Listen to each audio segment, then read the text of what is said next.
They hate when you elevate. The second of losses, I'm handing them out, yeah, I had to go delegate. It feel like I'm floating, I'm lost in the moment, I swear I could levitate. They never believed that I would really fly, I had to go demonstrate. I had to set them straight. They hate when you elevate. Elevate, elevate. They hate when you elevate. Elevate, elevate. Yeah. They hate when you elevate. Elevate, elevate. They hate when you elevate. Yeah. I had to elevate. I'm way too fly. Yeah, I'm feeling myself. Ain't no chance I'm coming down, no. Got a soul view to myself. Yeah. Why would I give it up? Why do they wanna come take my place? I work too hard for it, don't need a replacement. This my vocation. Now I got growing in color rotation. Hop on a jet just to take a vacation. Moments was trapped in the basement. Now the hard work is all taking me places. Water all bad like we trapped in the matrix. Bet on myself and go ball out in Vegas. Living a life like I'm rich and I'm famous. Don't see the grind that I know that it came with. I ain't make it this far to myself. Yeah. I had to prove to everybody else. I had to set them straight. Yeah. I had to bounce. I had to renovate. I know. They hate when you elevate. The second of losses, I'm handing them out. Yeah, I had to go delegate. It feel like I'm floating, I'm lost in the moment. I swear I could levitate. They never believed that I would really fly. I had to go demonstrate. I had to set them straight. They hate when you elevate. Elevate, elevate. They hate when you elevate. Elevate, elevate. Yeah. They hate when you elevate. Elevate, elevate. They hate when you elevate. Yeah. I had to elevate. Ooh, yeah. Why they wanna put me down? So much drip, yeah, I almost drowned in it. I can't come it down. Yeah, I'm way too fired up. I can't see it. Yeah. What up, what up, what up, what up? What's goody, what's goody? Shout out to everybody in the building. We in the building today. The chat is spicy today, man. Lit. Shout out to Rick Timms, Fly Frequency, here for boxing. Salute. Big Fon Santiago in the building. CJ Esperion in the building. Salute Eastside Easy in the building. You know they hate when we elevate. They hate it, they hate it, they hate it, they hate it, man. But you know that kind of motivates us to keep them hating. So we're gonna keep on elevating, and they can keep on hating the elevation. It's a great relationship. You know what I mean? Shout out to everybody in the building, man. What we talking about? Mr. Jannard Hill are giving out any goodies tonight. Claim where we chilling tonight, man. We chilling tonight. Mr. Jannard Hill. Is that why the chat's popping? Now we talking about some boxing tonight for sure though. We definitely talking about some boxing tonight. Y'all see the news is up. There's news, there's stuff going on every day. Things is moving. There's opportunities for some people. There's bad news for other people. We got big fights coming up this weekend. We got Serhiy Volchak gonna fight Tim Tszyu. Tim Tszyu's official first 154-pound weight class fight. He's gonna actually have to make the weight. This is for an interim WBC title. Also an eliminator fight that's going to give the winner of this fight a mandatory right towards Terrence Bud Crawford, who was the winner of Ismail Makhramov's the fight between him and Ismail Makhramov over the weekend. So a lot of things. Oh, I see here for boxing said he need the link. Damn. All right. He ain't wasting no time, huh? Yeah, I'm gonna keep it like this for now, Clay. I got too much to move around to do it, but we're gonna rock on it next tomorrow. Yo, here for boxing. This is what we're gonna do. I'm gonna send you the link right quick. You're gonna build right quick. And then you're gonna come down, man, so we can get on the show, man. I don't want to get too shout out to AK Crowd. I don't want to get too distracted. I mean, let's see. I'm very interested in what Here for Boxing got to say. He sound like he got something to say. Oh, he sound like now he usually don't do it like this though. The link with the extra K's, with all the extra K's. Ooh. Oh, he got extra K's on it. Shout out to JR Spot. I might know that there's some cappiness going on, but this is going to be news to me. Yeah. They're the link, man. They're the link. Don't nobody hit the link because I ain't gonna let you up. I'm gonna let you know right now. This is something I'm just doing real quick. Just lay Here for Boxing Bill real quick. Just let him cook real quick. That's it, man. Yo, salute Here for Boxing. What's good, family? Brother. What's up, y'all? What's up, chat? How y'all? We doing great, man. What's good? Y'all know what I'm on today. I've been on FBS all day. Yeah, I seen you, man. I seen you. Talk about it. I ain't gonna name drop, but I'm gonna say some things about the contradictory from other places that we know each other from. Yes, sir. Candyland. One of those contradictory things I want to get across is maybe a year or two ago, prior to Terrence Crawford, beating Errol Spence. I ain't gonna disrespect Spence. He beat Errol Spence. Before that fight was materializing, there was a lot of conversation about what Spence would do after he beat Terrence Crawford. Right. And one of those things was that he would move up and fight Canelo. No one who has a problem with Crawford doing it, trying to do it, had a problem with Spence doing it. In fact, they were saying Canelo was scared because he turned down $55 million to do it. So if he was scared to fight a 147 pounder for $55 million, what is he if he's not going to fight a 154 pounder for $100 million? But y'all telling Terrence Crawford to shut up and move on because Canelo said no. Y'all didn't tell Errol Spence to shut up and move on when Canelo said no. Y'all called Canelo a duck. So what's the difference here? And that's why I wanted to click homeboy link today and ask him that, but the tensions are high right now between me and him. Mm-hmm. Very high. And I called him a kitty cat. But the P word. And that's how I feel. It's like you're so contradictory and you keep pushing these narratives and you don't want your words used against you. But the bottom line is when Spence allegedly wanted to fight, you called Canelo a coward. When Bud wanted it, you told him no. You said no because you're too small. Well, Bud is bigger than Spence now. So what are we talking about? Right. And he's proven to be stronger than Errol Spence. So why are we not pushing for the fight? Because in the video you said that you don't want to hear that Errol's too small. But why you keep saying Bud's too small? So it's like y'all don't. It's not that y'all don't want the fight. Y'all don't want Bud to get the money. That's what it is. Y'all don't want to see Bud get paid. Ooh. That's what it is. Y'all, everything y'all wanted for Spence, it didn't materialize because of what happened last year. Right. And now Bud's trying to get those things, and now it's no, you can't have it. Well, why not? He proved to be the better man that night. No personal feelings involved. Right. We know who the better fighter is. I think we all know. So what's the problem? Why so hypocritical? You want me to tell you what the problem is? Yeah. But you want me to tell you what the problem is? Want me to be honest with you? Yes, sir. To be frank with you. The gentleman we're talking about got personal issues with Terrence Crawford because Terrence Crawford called the gentleman out on some ish talking that he was doing, and Terrence called him out and spit some at him. After 5 years of slander, he finally reacted. Right, and the emotions are high. People aren't able to deal with that type of feedback, and so he's made it his mission to tear down anything that Terrence Crawford's attached to. He has no empathy. He won't root for him. He won't celebrate him.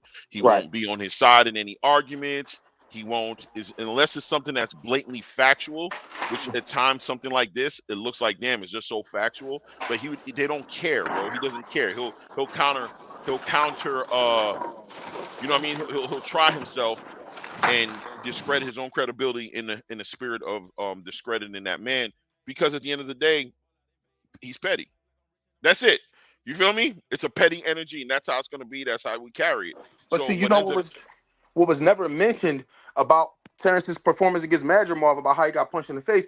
You never mentioned ring rust. But you mentioned ring rust for Boots when he was getting touched by Evan Asian. You never once said Bud had ring rust. You just kept calling him old. Right. Oh, the age is showing. How about ring rust? Yeah. Bud didn't look old to me. He looked a little rusty. His timing looked a little off, but he didn't look old. Well, I mean, what he looked to me is cautious. He looked cautious. He was in new territory. He was fighting a fighter that he had to see how strong this guy was really going to be. It was his first fight at 154. The gentleman that he was fighting against didn't even come at him the way he thought it was going to be. So it turned into a whole nother situation. Yeah. Outside of checking his power, it became, hold up, what is this fool doing? You know what I'm saying? Yeah, he's bouncing around. He not. So we just saw somebody who was processing data, right? Who's being intelligent, who was adjusting his game plan to what happened in the ring that he didn't expect to happen in the ring.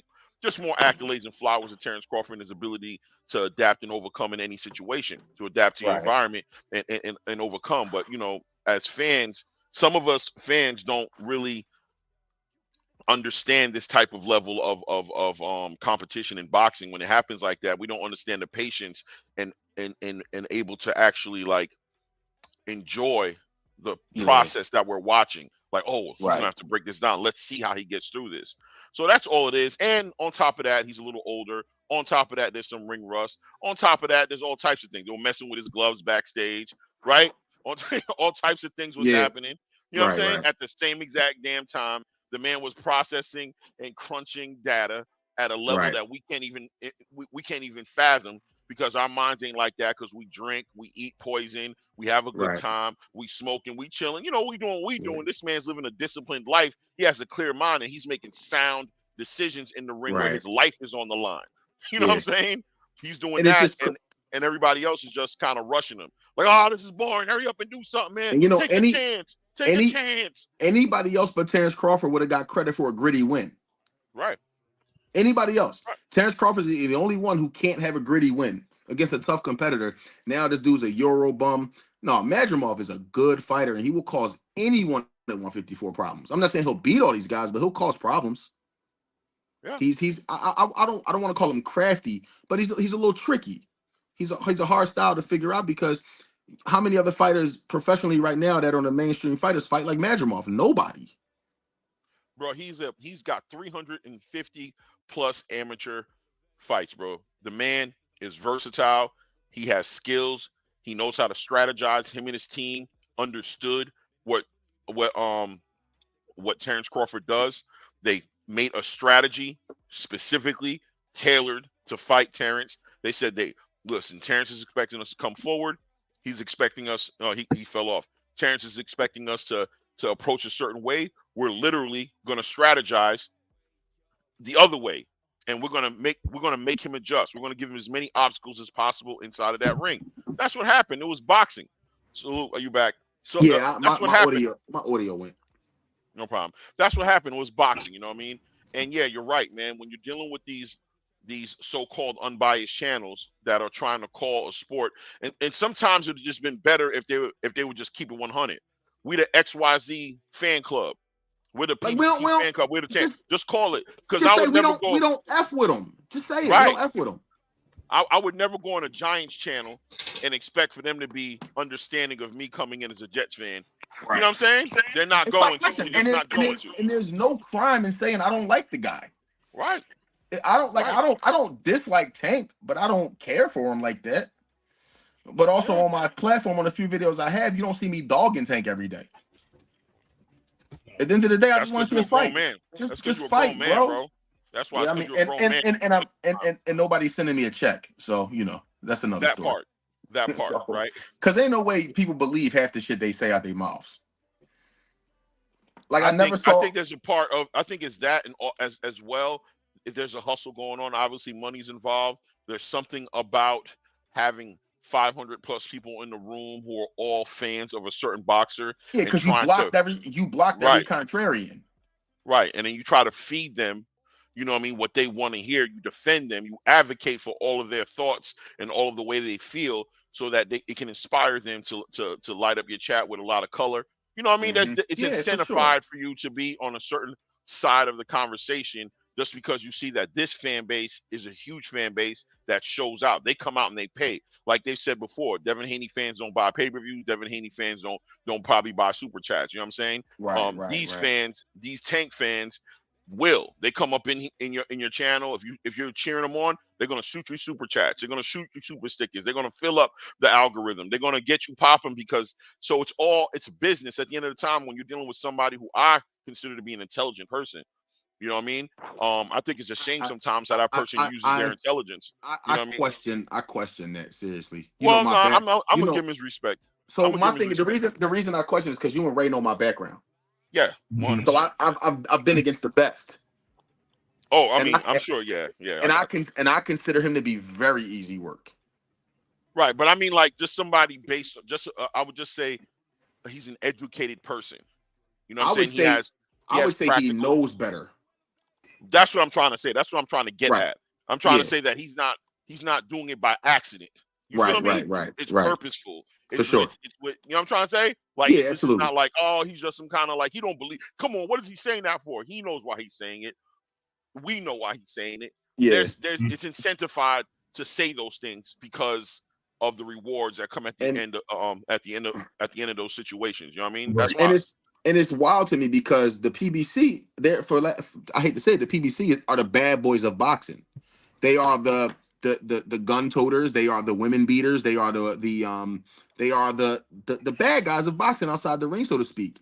And I wonder what the narrative will be if Terrence Crawford smacked his wife, if Terrence Crawford gripped his wife up, if he dragged her out of a gym, if he crashed a car and all that stuff. But you tell us that you don't talk about those things because it's not related to boxing. Right. It's like, no, you don't talk about them because they write your check. Right. Let's be serious here. One way or the other, right? One way or the other. Whether it's a direct check or whether it's benefits from the color in the chat, right? One way or the other, you say it not because of boxing, not to push boxing. You say it to pay your mortgage. You know what I mean? I'll give credit where it's doing, in the sense of you got to be pretty clever to get people to pay you to repeat the same shit every single day. Damn. I'm trying to tell you. You gotta be a clever motherfucker. Intelligence. Yeah, I'll give you that. Clever, yeah. I push back on intelligent. Listen. All right, I'll go with clever. For sure. Listen. But look here for boxing. I ain't gonna hold you, but I'm gonna send you back in the chat, man, because we definitely gotta. No, y'all go ahead. I've been waiting to wrap. I've been waiting for this joint to go live today, but no, y'all good. I'm sitting here playing college football. Yeah. He told me what's up, man. You play college football, you gotta get in the chat. Listen, I'm doing both. I'm here. Oh, okay. I'm here. I forget you then. All right. I'm playing college football. We're gonna open it up a little bit later. You know what I mean? And we can build, but I definitely want to chop down these topics. No doubt. Salute to here for boxing, man. Yeah, man. You know that's how it is, man. And we can't do nothing about that. I don't be upset. You know what I mean? I don't be upset with what's going on outside. That's why we made the platform. The platform is here, so I don't have to deal with those things. You know what I'm saying? The platform is here, so I can get with men, grown women who love boxing. We can talk about what's going on in boxing in a real way, and we can move that way. But maybe when I get there, I always say that. Listen, once I get to 100,000 subscribers, I hope I don't sell out on you guys, bro. No, I understand that. I hope nobody don't give me no check, man. But until then, unbiased reviews, man. Unbiased boxing talk. I don't know what I'm gonna do after 100,000 subscribers. I don't know. Somebody, listen, man. I got kids to feed. I got a wife to take care of, family. Somebody offer me a 6-figure bag. You know what I'm saying? Somebody offer me a 6-figure bag to make sure they fight to stay in the limelight. Look, I'm gonna have to consider it, man. Don't judge me until it happens. Let's see what happens when I'm offered it. You already know how I feel, Clay. You know what I mean? Listen, for everybody else to be getting paid by somebody while we talk about the other people. I'm just saying. Listen, I don't know. Anybody do that unless they're getting paid, right? That's what they say. Yeah. Shout out to I seen Ross Clark popped up in the building for sure. Yeah, shout out to Ross Clark. You know what I mean? We gotta shout out Ross Clark anytime we see him pull up in the building. And let's talk about boxing, man. Yes. How you doing, by the way, Ray? By the way, I'm good. I did want to shout out Ross Clark. We got to remember he wants to be called the hater on purpose. I don't know why. He is a smart. Ross Clark, he wants to be called the hater. Yeah, he said he bring up a hate to everybody. You know what he do? He said he's a hater, but we know he's really a lover. A boxing sport fanatic. You know what I mean? He loves the sport of boxing. That's what I'm trying to say. And because he does, people hate him for what he brings. So I get it. I get what he's saying. You know what I mean? He's just one of the smartest dudes I ever know on this YouTube in these streets. And he brings everything legitimacy. He has good arguments. So I rock with Ross Clark. Shout out to Ross Clark. Yeah, man, let's get into it because it's been a fun day, especially the press conference was funny. The press conference was funny. I mean, we could talk about it and get that out the way up front. Shout out to, we rooting for Belanga here. We rooting for Belanga here on the ATP Combat Media Show. We pushing for Belanga. Belanga was up on that stage talking some ish today, man. He wasn't playing no games. My man wasn't breaking no eye contact with Canelo, letting him know. You know what I mean? Shout out to Canelo too, who knows what the definition of mother effer is now. He understands how to use it properly. You know what I'm saying? He expressed how much he loved that word now that he knows. And he apologized to Caleb Plant. He's like, now that I know you ain't talking about my mama, I actually love this word, man. What a great word. What a great American word you guys have. I'm going to use it as much as I can. You know what I mean? I'm going to use it as much as I can. So Canelo was up there, but Berlanga was up there letting them know, man, we going all out. Ain't no running. Ain't no playing no games. We coming out there, bro. He said, listen, I don't punch like Triple G. I don't punch like no Dimitri Bivol. I don't punch like none of them dudes you for no Jaime Munguia. I'm a whole different energy, and you're gonna feel me on September 14th. Pause. Pause. And pause definitely definitely goes with this conversation because there was definitely some pause-worthy moments in this press conference, which we could talk about for sure. You know what I mean? He pulled something out of Canelo. Yeah, man. Look, Mr. Big Play. Pause again. We got to remember that they are trying to get money. They're trying to sell this fight, and I think they did a decent job. I think it was a way better job today than it was in New York yesterday. New York was a little bit friendly. You know what I'm saying? Was a little friendly. Edgar Berlanga was talking about dreaming about Canelo, and got a little weird up there. They got like a love-hate type of bromance going on that stage. It seems like, and even today, it kind of went up, and Caleb Plant was there to add to it. Shout out, Caleb Plant starting to make a whole entire. Caleb Plant is beginning to make a little movement behind. Like, people are knowing him right now as a tough guy, right? Like, don't play with Caleb. Caleb is getting people packed out at the fights. He's slapping dudes in their mouth for talking crazy. He's not taking no shorts. He's not playing games. He's throwing drinks on the haters and the people who want to get at his wife. He got smoke for anybody who thinks he's something soft. You ain't pulling on his beard. You ain't tucking on his shirt. You ain't pressing him. He said he's ready for all the smoke. Caleb Plant is ready for all the smoke without a doubt. And he made the press conference a little spicier. Got into it a little bit with Edgar while Edgar was on the stage. Edgar had to call him out and call him an F-boy. You know what I'm saying? And let him know, like, you know what I mean? Canelo had to fight for Caleb. Hey, Caleb, sit down. Don't worry. I got you, bro. I got you. I'm going to do this. One's for you. What I'm about to do to him is for you. Don't even worry about it. Everybody relax. Calm down. I thought it was an entertaining press conference. What do you think of it, Ray?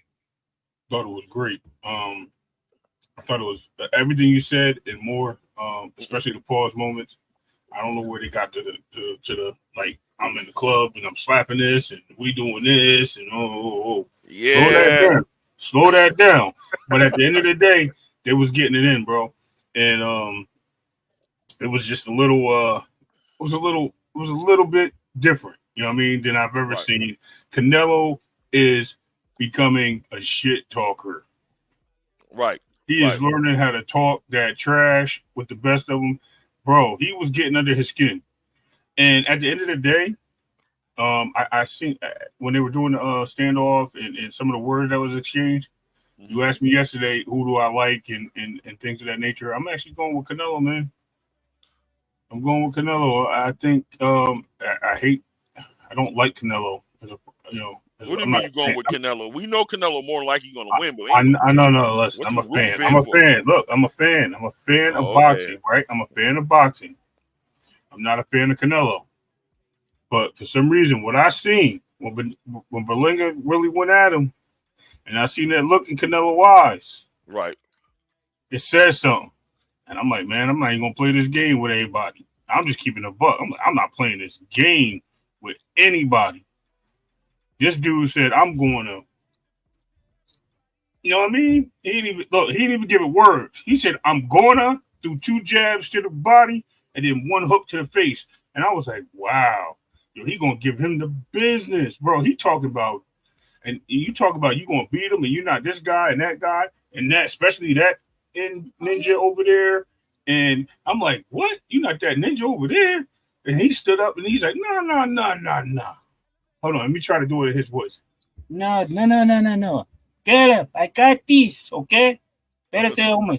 I got this, okay? Okay, for you. I do this for you. He wants payday. I know that. But anyway, yo, that man learned how to talk. And I'm saying, it looks like he was having fun doing it. Like, yo, when I get in there, I'm breaking something. And it makes me feel bad for Berlanga because I actually was rooting for Berlanga. And I'm like, bro, I can't root for somebody that's just like, when you get hit, you might be scared. Because it looked like Canelo going to try to hurt you. And he said no passion. He said he's not going to take no shorts. He's not going to show no compassion is what he said. That's yes, he did. That's what I'm saying. And I was like, bro, this look different.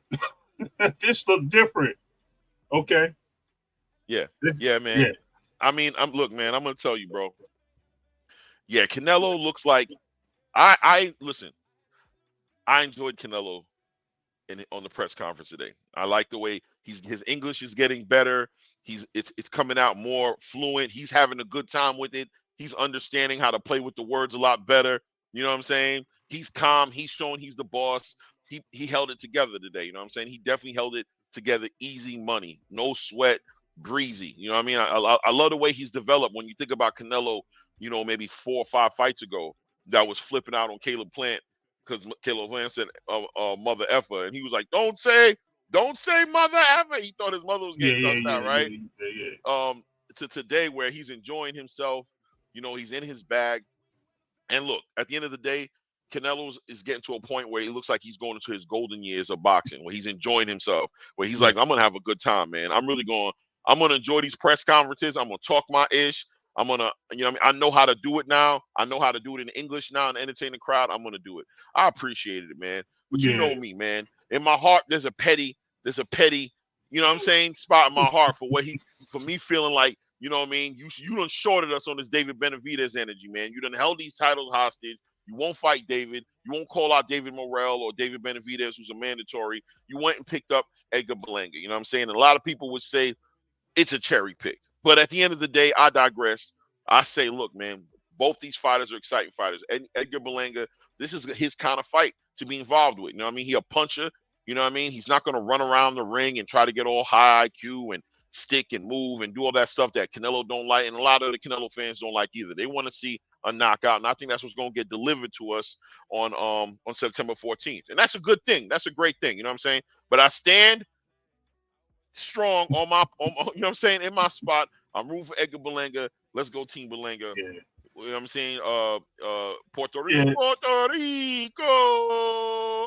Wepa. Let's get it. Let's get it, Edgar Berlanga, man. Wepa. That's what you got to say, homie. Listen, yeah. I'm with you, Clay. You know what? Rooting for, yes. Knowing what's going to happen, I'm sorry. Bro, when he told him was just, it was significant, bro. And in the eyes, bro. I always say you can tell when who's gonna win a fight. You ever watch two kids fight in your school or around you? You like, yo, he got that look, bro. Right. Don't mess with him. Don't mess with him. He gave him that look one time, bro. He just stared at him. Like he got serious. And then he took it back to where he was. Oh yeah. It's okay. It's okay. It's okay. Calm down. Yeah. He said, if I beat you up here, you lose your payday. Right. He said, if I beat you up here, you lose your payday. You know what I'm saying? I don't want to do that to you. I mean, he was good, man. He you get your chance. He was good, man. Yo, he definitely. Shout out to Boxing After Dark. I'm ignoring the chat. The chat is going crazy. Let me communicate back with the chat a little bit so they don't. Sir. I love this. I love how the chat is getting. I love the interaction. So I gotta, try to acknowledge everybody. Boxing After Dark said, "What's good, chat? Clay, have you applied for the YPP yet on YouTube? Exciting times ahead for you. What is YPP? I don't know. YouTube is a YouTube partner program? Yeah. Oh yeah. I'm already part. I'm already in the building, man. We definitely good. We already handled that, man. Thank you for watching out. Definitely did that. Big Sarge said the lights are going to be bright for Berlanga. Then Canelo's going to turn them lights out. That's probably the truth. It's probably the truth, right? It is what it is. You know what I'm saying? And I'm hoping that I can stand fast where I'm feeling, and I don't creep over to the Canelo side because I know he's gonna have a ball. I know he's gonna have a ball in the ring. You know what I'm saying?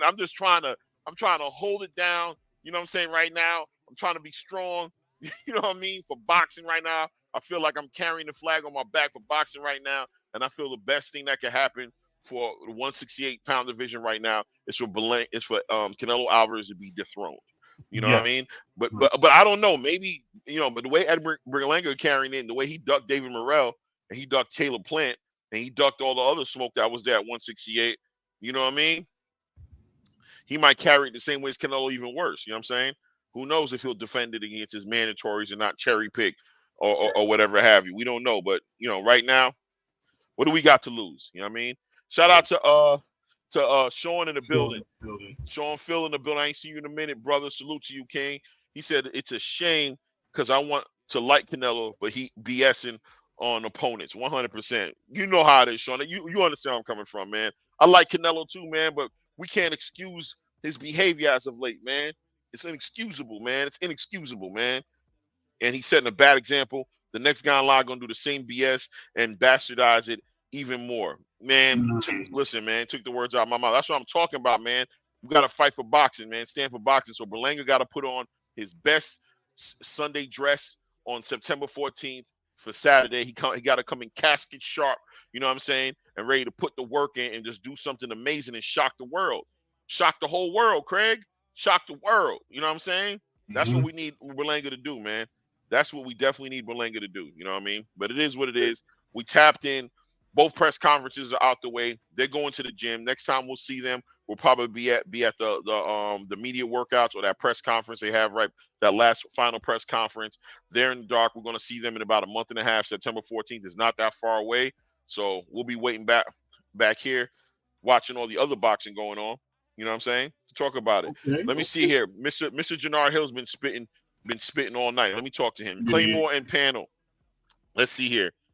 Claymore and panel. Since Jamel will be returning soon, what are your thoughts on Jamel fighting Madrimov for his number one 154-pounder Ring Magazine lineal title in his return fight? Wow, Mr. Jannard Hill, I love the question.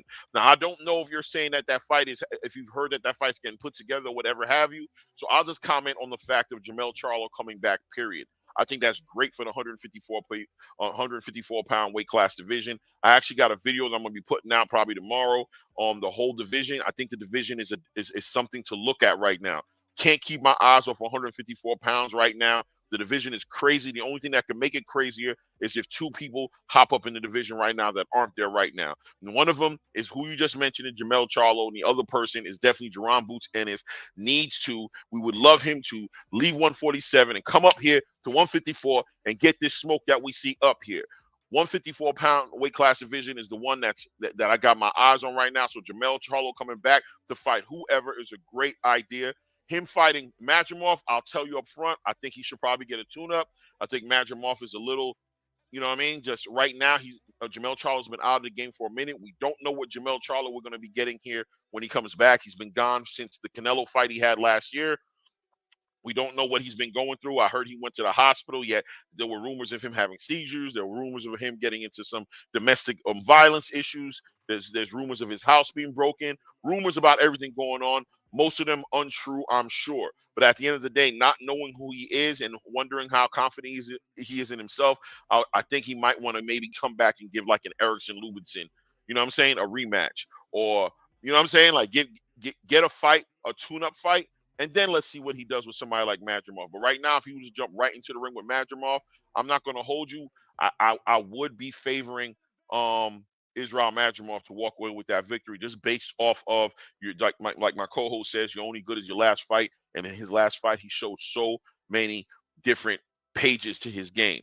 He showed that he can go from one direction, so he can go walking forward, walking you down, putting hands on you, or he can get very defensive and fight from the outside and control the distance and really make it a irky-jerky, awkward fight for you to fight. So I would have to lean towards Israel Madrimov right now if you were to jump in the ring with him. What say you, Ray? Wow. Yeah, I don't like that fight at all as a comeback fight. I do think it's an opportunity. If he does make his comeback, I would like to see him go against a person he never got to fight, which I thought was a fight that was trying to be made in the clutches, which was Brian Mendoza. Yes, Brian Mendoza took a few losses, but I think it's a great comeback fight. I think Brian Mendoza has a lot to offer. I think he can set up the tone for Mel coming back, whether he has it all or not. It will be a strong competitor. It will be somebody that'll bring him to that point of him being ready for a championship fight, or he's going to have to take a step back in that fight. That's going to say it all. That's going to set the tone. I don't see anybody else for him right now that will be somebody there. I don't think he needs to go after Tim Tszyu. I don't think he needs a Madrimov. I don't think he needs a Bud. I don't think any of those guys. He needs to come in, get a nice little test of the waters, get up there, and let it happen with Brian Mendoza. I think that's a good fight right there, and that's going to bring some money, I think. No doubt, no doubt. I question when he comes back, though. I don't know if he's in recess for any of the belts that he had. If he's in recess for any of them. 3 of them. He's in recess for 3 of the belts. So, I mean, that puts him right in title contention. He can definitely challenge for any of those titles as well. So, it would be interesting. If he is going to come in and challenge for the titles, though, then him fighting Israel Madrimov is not going to be a fight that he's going to take. More than likely, he's going to challenge, either come straight at Terrence for the money fight, try to make it a big money fight, with Terrence Crawford and get into the graces of Turki Al-Sheikh and try to get that put together, or he's going to try to challenge the weakest link out of the whole entire audience, which would probably be, well, I mean, let's creep into another part of the 154 weight class division conversation that will also kind of put some perspective on it. If you guys aren't aware, Tim Tszyu now and Bakram Murtaliev is in negotiations for that IBF 154-pound weight class belt. So that kind of puts perspective on the 154 pound weight division, because if Tim Tszyu's able to go ahead and take that belt from him, and well, at that point, now we have him as a champion. He's in the conversations of potentially fighting the Terrence Crawford, which was the original fight that I think Terrence Crawford was looking to get involved in when he was challenging, right, for that WBO. He was in negotiations, rumors has it, with Tim Tszyu to be fighting Tim Tszyu. And that obviously fell through. The PBC did it, moved how they decided to move with it, and put Keith Thurman in the spot. Tim Tszyu communicated in an interview real quick and said, listen, man, last time I heard, we were supposed to be dealing with Crawford, but look, they changed their mind. They said that we're supposed to be fighting Keith Thurman. That's what we're doing. So if Tim Tszyu's able to go ahead and lock in that fight and win that fight against Bakram, well, then that puts him in a position to, to be part of the unification undisputed conversation, and that can get interesting as well. I'm sure Tim Tszyu's also looking at some redemption against a Sebastian Fundora, or even fighting an Errol Spence, or I mean, like I said, 154, the 154 pound weight class division is a conversation within itself. So coming back full circle, just to say, Jermell Charlo jumping into the picture just makes things that much more interesting. Now, here's my point. I'm glad you mentioned that. So now he comes back, he makes this fight happen. He gets on that Tim Tszyu card right away. Mm-hmm. And he fights Brown Mendoza. He beats Mendoza. We get the fight that we've been wanting for the last 2 or 3 years, from Tim Tszyu versus Marcello, finally, for the IBF championship. He puts himself right in that mix. He can win. If he wins that title, then he puts himself in the way, as you like to call it, of Terrence Bud Crawford. And if he doesn't, Tim Tszyu puts himself in the way of Terrence Bud Crawford. So now we have people there like Boots who may come up at this point and say, well, guess what? There's an IBF champion. I can grab that IBF belt. Let's get it on. Tim Tszyu, you called me out. You said you're willing to do it. I get that belt from you. I am now in the way of Terrence Bud Crawford. It's funny how everything revolves. How funny how everything is, and funny how everything goes right back to getting in the way and cutting off that street, right? Cutting off that cross section, so you can't get over there unless you go through me. It's like a bully watching you walk home from school, waiting for you to cross the street so he can beat you up. It's crazy, right? And this is what it looks like for Bud on every corner as he's walking down that street. He got to find a way to cross to get home, and all these guys are there waiting for him. So I like the division. It is blowing up. Yes, it is. It is proven to be the best middle division in boxing today. I like the way it's moving. I like it for what it is, and the precedence is setting. I like the fact that Turki Al-Sheikh has gotten involved in the lighter weights, and especially this division, because he's seen something. He sees something at 140 with the fighters there. He sees people there at 135. Bro, this is turning into a good spectacle of boxing, and I like the way it's moving right now. Yeah, definitely some big mega fights to put in there. I wrote it down on a piece of paper earlier. I was doing the math, but I think it was something like 111 different fights that could be made in that division right now. And if Jerron Boots Ennis gets into it, like 132 different variation of fights between Jerron fighting a Brian Mendoza or Terrence Crawford or Errol Spence or Sebastian Fundora or Virgil Ortiz, or vice versa. Terrence Crawford getting in there with a Virgil Ortiz, a Boots Ennis, a Errol Spence, a Jermell Charlo, and all of the top guys from Sebastian Fundora fighting a Tim Tszyu in a rematch, or fighting a Jermell Charlo, or fighting Terrence Crawford. I mean, there's just so many different combinations of fights that can be made. Over 100 great fights in the division that's stacked with talent. There's so many great. You can almost guarantee that every fight made at 154 pounds is going to be a worthwhile fight to watch. It's almost difficult not to make a good fight at 154 right now. It's very difficult to cherry pick at 154 pounds. And we haven't even brought up the younger guys like the Xander Zayases, and potentially even like a Jalil Hackett, who's in my opinion depleting himself to fight at 147. It would be great to see him pop up at 154 at some point in time. I'm sure that's something that he's trying to put together. You know what I'm saying?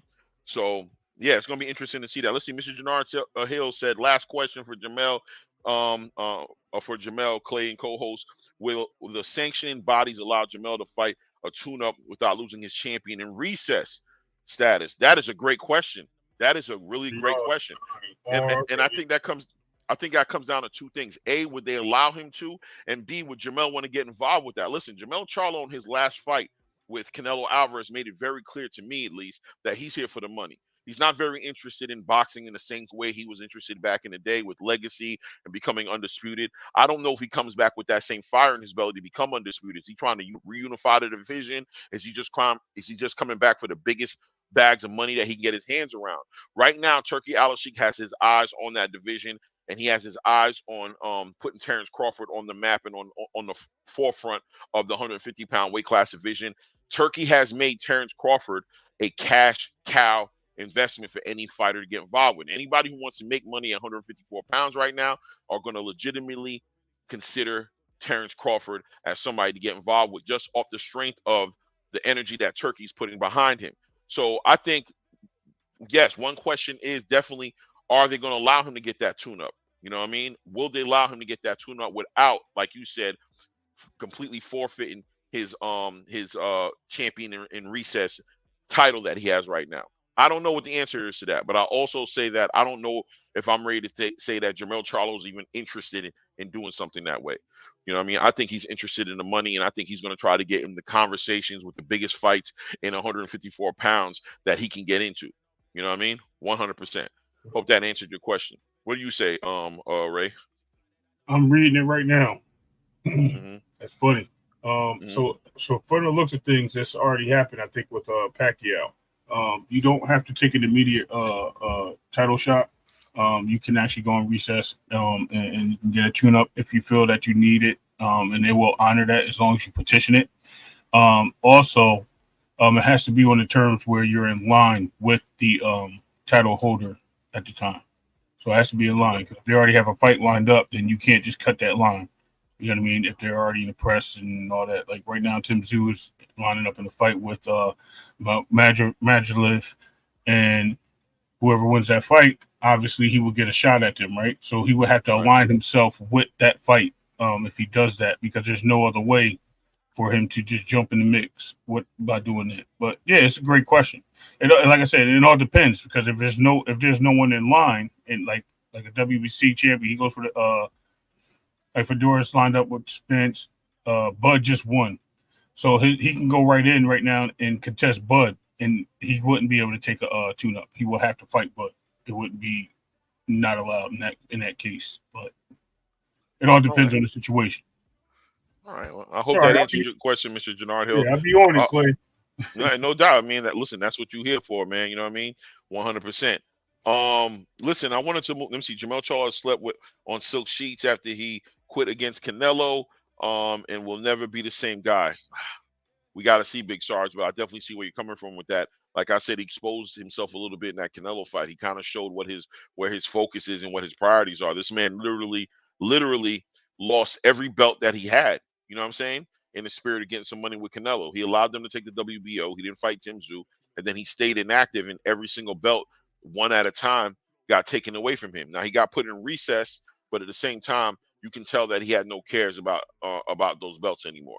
He got his money. He did start acting differently. So let's see when he comes back, if he comes back with some redemption on his mind, with something to prove, or if he's coming back because he sees Turki Al-Sheikh's involved in the division and Terrence is there and he sees another big payday opportunity potentially coming his way, the same way as he got with the Canelo Alvarez. We got to see how he decides to carry it. You know what I mean? Now, Speaking of Turki Al-Sheikh being in the division and having Terrence Crawford's back, you guys saw that Turki put out a tweet earlier last night, actually, or early this morning, like about 2 in the morning, I don't know, 2, 3 in the morning. I don't remember what the time was, but he put out this tweet right here. And in the tweet here, you see that he says that, I mean, I'll zip through it. He basically said he's not interested in the Canelo fight anymore. We could talk about that as to why he's not. I mean, a lot of people are saying that he's not interested in the Canelo fight because of, the performance between Terrence and Madrimov. That could be one thing, but another thing that people may not be considering is that Canelo has turned off communication. He has a fight lined up with Berlanga right now. He's even mentioned at that press conference that he got a question asked him, and he said, "Listen, all he's focused on is the Berlanga fight right now. He's not entertaining any offers right now. You combine that, and it compounds on top of the fact that Canelo's been very negative towards the idea of fighting Terrence Crawford. He doesn't see anything in it for himself. So, for all those reasons, at some point in time, now that Terrence Crawford's gone ahead and moved through and got that victory at Madrimov, we need to start thinking about as a team what the next move is going to be for Terrence Crawford. We can't just continually chase Canelo down. He's pricing himself out in multiple different ways. Nobody's willing to give him that high $150 million. What is that, 9 figures or whatever have you, that he's looking just to make that fight. So they're going to move forward and they're going to leave that alone and just assume that that fight's not something that can be made now. But he said that he's definitely going to be focused on the U.S. market and making bigger fights, especially with the legend. He calls Terrence Crawford a legend now. So, and then additionally, he's going to be supporting to make fights for Boots, Haney, Shakur Ortiz, which is interesting, Anderson, and David Benavidez, and Zepeda, and more. He said, and more. I thought what was real interesting in his tweet, though, Ray, was the David Benavidez. I know people, you know me, I find like one word on there, and I'm like, what? Because we've been talking recently. Right, we've been talking recently about David Benavidez and saying that from what we understood, David Benavidez's last fight was actually his fight he just had with Alexander Vosnik, right? That this was the last fight he had on his contract from PBC, and we were wondering if he renewed that contract or is he trying to move forward and entertain other things. Now, Turki Al-Sheikh is definitely, obviously, a viable option. Shout out to the thumbnail. He's a viable option for somebody like David Benavidez, and when you think about it, David Benavidez is at 175 now. He's made it clear he's dropped his interim belt at 168. 175 right now. Obviously, we all know that the big fight that he's looking to get involved with is Better Beef and Bivol, and we know Better Beef and Bivol is Turkey business. When you're talking about Better Beef and Bivol, that unification and getting that fight, Turkey's the one who offered that to David Benavidez. Those are fighters who answer to him, who deal with him, right, and whoever their prospective promoters are. But at the end of the day, what I read in that statement there says Turkey's got business with David Benavidez. That's what I heard in that tweet. What did you hear, Ray? Same thing. Basically, what we're saying is, I think that being his last fight, I think either they reached out to Tom Brown. Tom Brown is willing to put his fighters over there at Matchroom or with Turkey to fight on the Matchroom cards. And he's willing to make that money with Turkey on these big fights. It shows that like Benavidez said, if you're not going to give me this fight, I'm done. I mean, I remember him saying that a couple months ago, like, you know, there's other places for me to go. And he didn't say it in like word for word, but he basically put it out there. This could be exactly what he meant. Why he said he's not staying at 160, 168, and he's moving to 175 because it is no time. It's a time capsule rather for him, and it being a time capsule, there's no point in him staying there to massage the time capsule for Canelo. Why he has to sit there, why he has to sit there and wait for Canelo to relinquish his belts or wait for him so he has to fight Canelo when Canelo's about 70 years old. There's no point because at that point, he could be doing other things. He could be undisputed somewhere else. And it looks like he's taking that chance to go do that because Turkey sees a value in him. And he's looking to do that at the next division. And he looks like he's locked arms with Turkey on seeing that same ending of the finish line. And I think he might be moving to 175. I think he might be working with Turkey. I think Tom Brown is on board. Whether he's with Tom Brown or he moves to Matchroom or De La Hoya, he's moving in that direction to the DAZN network. And I think he's going to see brighter pastures. Yeah, man. I mean, listen, not only is David Benavidez looking for legacy fights and trying to get himself in a situation where he can get himself a title and become an undisputed champion and be great like he wants to, but money's also something. He's been paid like he's never complained. He says the PBC is always taking care of him, paid him very well, but I don't think there's any argument that a Turkey bag is a unique bag. You know what I mean? A bag from Turkey is a life-changing bag, especially if you get in the right fight in front of the right amount of people, in front of that right audience. Things can happen. So I was interested, and it did spark something in my brain when I saw that in the tweet that I saw Benavidez in there. I felt like that came out of nowhere. You know, like Benavidez was it was like placed in there so inconspicuously, right? Like, oh, don't you worry about it. But it was like Benavidez. When did Benavidez become your business? When did Benavidez's future become your business? When did Benavidez's, you know what I'm saying, work become something that you were concerned with, as he said in the tweet. As he said in the tweet, hold on, let me put it once again, word for word what he said. He said, additionally, I will support making fights for, right? Boots, Haney, Shakur, Ortiz, right? Virgil Ortiz being the Ortiz he's talking about. Jared Anderson, we already know that he's an ambassador. And Benavidez. When I heard Benavidez, I'm like, it ain't Jose Benavidez. I know that. So there's only one Benavidez I could think about. And when you think about the fact that he already put out the olive branch at David Benavidez and said, listen, man, I'll line you with an opportunity to become undisputed. You'll get the winner between Better Beef and Bivol. That was interesting. I think that he put that there. I mean, Zepeda, Virgil Ortiz, that didn't blow me away because I know him and Oscar De La Hoya obviously are talking. They're in the midst of trying to put great things together. So, those guys, it made sense to me. But David Benavidez, from my understanding, was a PBC or a Tom Brown TGB fighter. And from what I understood, Turkey was only involved with David if David wanted to be involved with Turkey, right? It wasn't I'm going to speak for him. As a matter of fact, in that same tweet, not to beat a dead horse, he even said here that when he spoke about Tim Tszyu, for example, just to show you the difference in between David Benavidez and Tim Tszyu, he said, regarding Tim Tszyu, there's something unclear with the communication from his team with our team, so I believe we'll reconsider his situation. And for the rest of the world, definitely, he goes into what he's going to be doing over there in England at Wembley Stadium and plans he has obviously in his own home country of Riyadh, Saudi Arabia. So it's going to be interesting to see how that pans out. David Benavidez, potentially, I don't want to start putting out the rumors out there, but maybe potentially moving on from the PBC and looking to greener pastures, possibly. I mean, I've been speaking about this since early this year about wondering if he would entertain something like this or not. That tweet kind of just gave me some food for thought. You know what I mean? Definitely gave me some food for thought. Let's see here.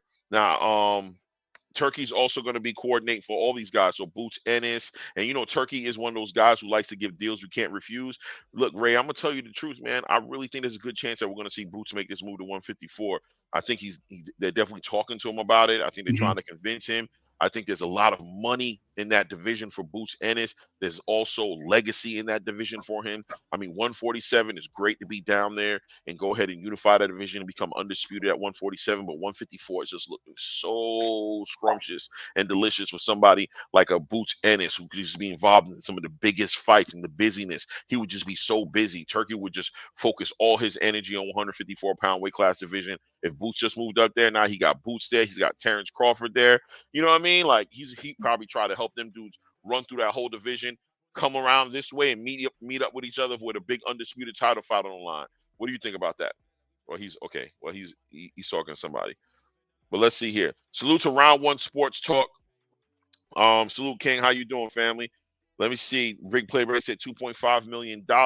Any pay-per-view money in the deal? I don't know. That's a good question. Probably. Listen, it's all negotiations, all businesses. You're worth what you negotiate, right?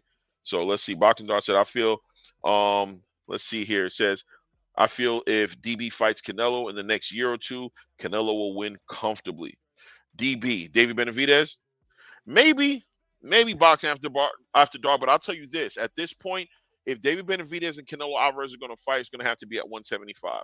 So that 25 pounds weight difference that Canelo was saying David Benavidez was going to bring to the table, we'll add another 10, 15 pounds to that. Because the more David Benavidez stays at 175, the more acclimated he's going to become with that division, the more difficult it's going to be for him to come down to 168. And once again, if David Benavidez is involved in becoming a champion up there, what would make him go down, cut weight to fight Canelo at that point? I think at this point, the word is out that Canelo is either scared to fight David Benavidez or not interested in fighting David Benavidez. The record books right now at the moment show David Benavidez to be the bigger man, to show him being the monster, the guy who everybody's ducking. He looks good in the history books right now.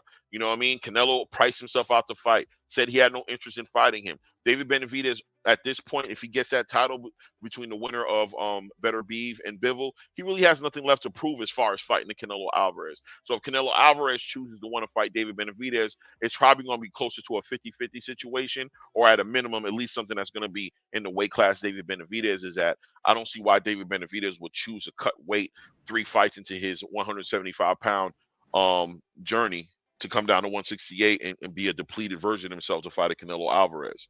Salute, Jonathan. You know what I mean? So we'll see what happens here. Let's see here.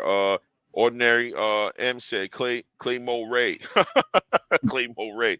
This has happened before. HBO snatched Golden Boy and PBC snatched HBO. Now it's Turkey's era. Yeah, Ordinary. Listen, Turkey is a I don't want to say he's an unstoppable force of nature right now, but let's just be honest about this, right? Let's be honest. You have the fans who have their opinions on what Turkey's doing, and they don't like their promotional company getting tried. And by the way, I think just like Tank Davis, the fans were talking for Tank Davis, and Tank Davis was constantly coming out on Twitter and saying things that were literally contradicting everything his fans were saying, everything that his so-called management was saying. He would do it all the time. Oh, this guy's too big for him. Tank would come out and say something to contradict it. Or this guy, you know what I mean? Like, he would just always contradict them. I feel like the PBC is literally doing that to their fan base. And I think the fan base is disconnected with what the PBC really wants to do. As I said it for Tank Davis before, when I used to talk to his fanatics, I used to get in arguments with me. I'd say, listen, guys, I'm not too sure if Tank Davis necessarily his thoughts necessarily are aligning with your thoughts. I think you should pay attention to your fighter that you're cheering on a little closer, just to make sure that what you're fighting for and pushing out here on this social media space, make sure that that fighter is on the same page. I say the same thing about the PBC. I don't know that the PBC is necessarily on the same energy as their fan base. The PBC seems to be very interested in doing deals with Turki Al-Sheikh. They seem like they're having conversations.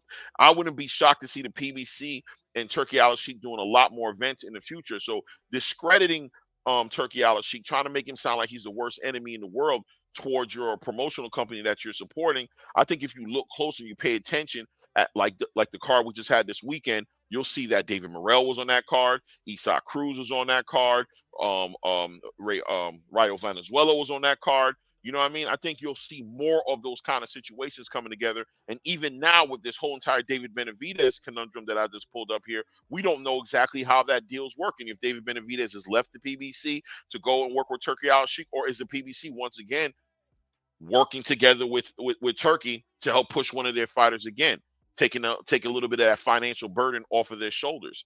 You know what I mean? So, yeah, man, I think it's going to be interesting the next few months for the rest of this year, watching this whole entire story develop. And I hope that all the fans, you know what I mean, on the right side of the conversation when it's all said and done. What's up, Ray? You back? Yeah. I'm always, man. Like, it's crazy, man. You said it's true. And the fact that the biggest thing is, like you said, they have had meetings with the PBC. You see Tom Brown putting his fighters up there on the channel. And most of Tom Brown's fighters are fighting on the PBC. So there's some business being done there. People are just speaking out of their emotions. They act like they got ties to these companies and investments in these companies just because they want to support it. Listen, I'm all for it. You know what I mean? But we all seen struggles. This year has been a struggle for them. I know they had some great events, but I heard somebody today, I'm not going to tell you who, say, oh, this is a dope card that they put together. And I'm like, seriously? Compared to what we just had? Are you kidding me? There's no way this card, and this is the best card of the year. Now you lying. Because the Tank card, I think, was the best card that PBC presented. Matter of fact, it might even been the Tim Zoo card. That might have been the best card they presented in their first one. But at the end of the day, we're sitting here watching people just make things up, say things to benefit the PBC, saying things, and there's nothing against the PBC. Let me first and foremost say that. There's nothing against that. What we're talking about is the fans. They're here to discredit boxing. And at the end of the day, they're discrediting the sport. This guy is getting a wagon circled around. I'm trying to see how you say it correctly, but anyway, they're circling the wagons around Turki Al-Sheikh. There you go. Because the fighters believe that Turki Al-Sheikh is getting the fights done that they all been waiting for, and because of this, it's able to be done, and they're happy for it. Like, yo, I don't have to wait 10 years to fight this guy. Yo, you're gonna get me in there with this guy I never even thought about fighting. I always thought he was a great competition for me. Let's do it. He's putting these fights together. Oh, I don't even know who that guy is. Nobody knew who. What Jared Anderson say? Oh, I don't care who you put me in the ring with. Yeah, I'll beat him. You know what I mean? Got in there with Coley and was like, oh, well, man, I'm going to still beat him. Because the confidence is there and the fights are there. These guys are being matchmaked with fighters that are challenges. Nick Ball and excuse me, Raymond Ford. Bro, these are challenging fights. I can't wait. This guy is making the right moves. I'm pretty sure he's going to get in the way somewhere, some way along the lines over there in Saudi Arabia to fight outside of Japan. And then we're all going to be shocked when the world goes, what just happened? Because he's going to fight somebody that like Bam Rodriguez or something over there, and we're going to be like, wow, that just happened. So let's just keep the faith, man. This guy is really bringing boxing back to its glory days, and we need to be acknowledging that instead of hating on it. Yeah, salute, salute. Real Deal X said two of the biggest stars in boxing turned down the Turk. And then earlier he said, what does Canelo gain from fighting Bud? Listen, Canelo doesn't have to fight Bud. Canelo doesn't have to fight Bud, Real Deal. I'll be honest with you, man. It's not what this is about, man. What it's about is boxing is bigger than any one fighter. Boxing is bigger than any one fighter. So if Canelo doesn't want to take the fight with Bud, there's no feelings hurt. There's no love lost. It's okay. There are other fights to be made. What's important to show is that with Turkey coming in there, and like I just talked about, the 154-pound weight class division is so stacked with big money fights and big fights that real boxing fans will want to see. What I'm trying to expose and show is that, like the thumbnail says, there are options, right? There's plenty of options. Eventually, Canelo's going to retire. He's going to move on. He's going to go on the greener pastures, go do what he does. He's a rich man. He's made a lot of money. He's 62 plus fights into his career. He's going to go into Hall of Fame. He has nothing to gain to fight Bud. If he doesn't want to fight Bud, that's his business. It's not going to hurt him. This is not about throwing shots at Canelo, but what it is saying that, listen, man, we have other options. There's things out there that can be done outside of Canelo. If Canelo doesn't want to fight Bud, this is something that is okay. But with Turki Al-Sheikh in the conversation right now, you get an opportunity to see something that you've never seen before in a long time, at least, if you've seen it before, which is back-to-back promotional company, cross-promoting, right? Their best fighters fighting each other. And we're going to get to see that because Turkey's going to give that platform to make that happen. He's already showing and proving that that's what he's going to do, right? So it's not, whether or not two of the biggest stars, and I'm sure you're talking about Canelo and Tank, they can turn down the fights. What did you see him do with Shakur? Now Shakur is looking at making fights with Lomachenko or with Williams and Zepeda. They don't have to wait on Tank, right? If Tank doesn't want to work with them, they're okay with that. There's way more boxing out there than just two fighters. I was going to say something else, but I was going to say two monkeys don't stop no show, but I don't want nobody saying I'm calling nobody a monkey, right? Even though that's just the same, but I'm going to say two fighters are not going to stop boxing. Boxing's going to keep on moving one way or the other, and these fighters no longer have to be a slave to the idea of their biggest payday being with one specific fighter, and then they're just stuck there trying to kiss his fighters behind and try to stay in that fighter's way and stay in the division longer than they need to be there. Get off, depleting themselves to stay in that division, trying to get a fight to get their biggest payday. Now they can move along in their career. They can develop properly. And that's something else you guys are going to start noticing, that a lot of these fighters are going to be taking losses. There's going to be upsets, but fighters are going to be developing the right way. They're going to be fighting better competition. They're going to become better fighters. And us as the fans, we win in that type of situation, right? Shout out to Mr. Jannard Hill. Anytime I see Mr. Jannard Hill put up something in the chat, it's always long.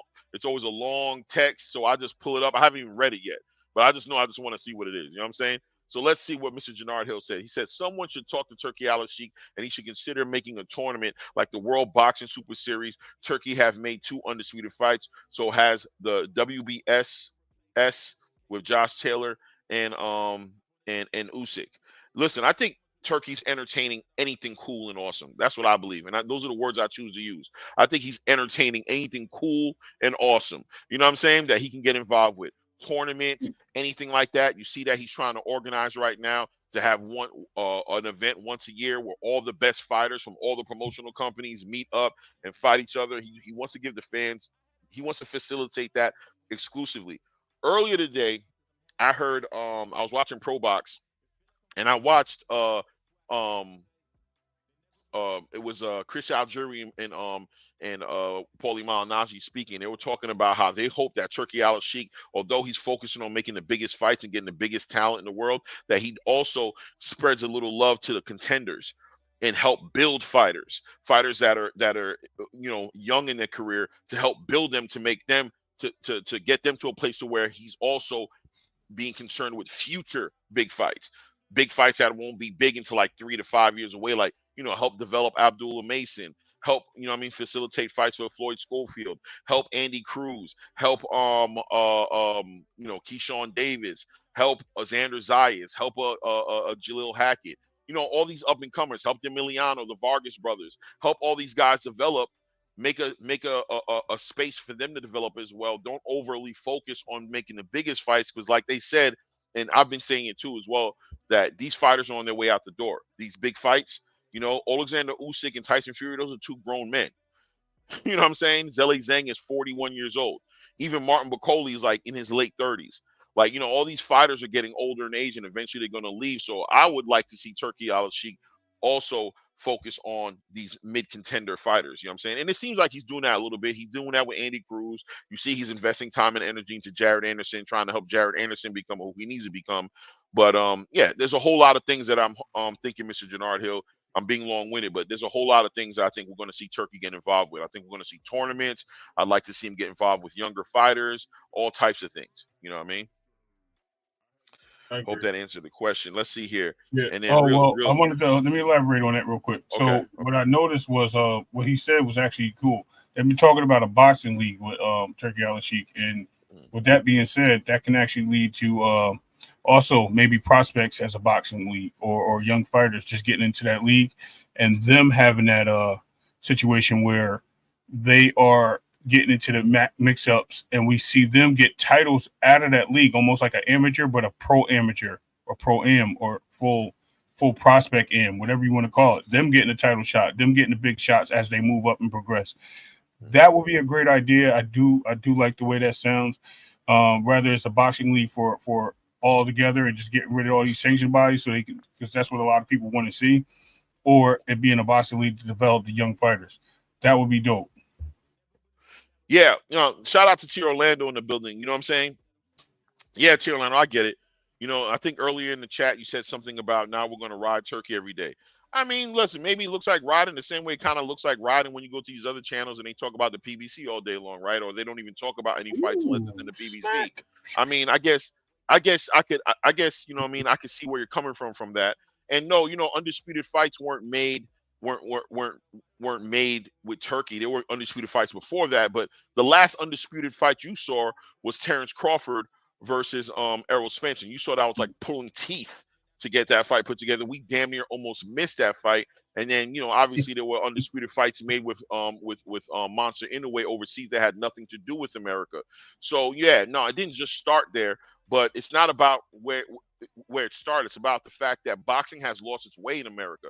And the reason you don't know about Ismail Madrimov, even though he's an actual champion at 154 pounds, is because most of these content creation spaces center their conversations around 3 to 5 fighters, and you guys have no other outside view or perspective on actual boxing, because there's so much jacking going on that you guys can sit there and talk about 1 or 2 fighters for 4 to 5 hours every single day, Monday through Friday, with no shame in your game, so that when a fighter like this pops up, and everybody who knows boxing understands how competitive that fight's going to be, and it ends up showing you that it's that competitive, you not knowing who the fighter it is doesn't mean the fighter isn't a good fighter, and doesn't mean it wasn't a good matchup. It was a great matchup, obviously. Shout out to the matchmaking going over there at Turki Al-Sheikh to bring fighters like Martin Bakoli into the conversation, who you would never heard of, who gets to beat up on a Jared Anderson, or Israel Madrimov, who gets to show you that he's probably the best 154-pounder in that division outside of the guy who just beat him in a razor-close fight. You probably would never know of these fighters, right? You would never know of a Nick Ball who sat there and took the title away from a Raymond Ford, because you don't pay attention to anybody but an American fighter. I doubt you guys even watch Raymond Ford fight that much. So for whatever it's worth, these conversations are getting more and more one-sided, right? There's really nothing for you to defend or fight us or to discredit over here. It's just getting worse and worse for the casual fan. So I would advise the casual fan to watch more boxing.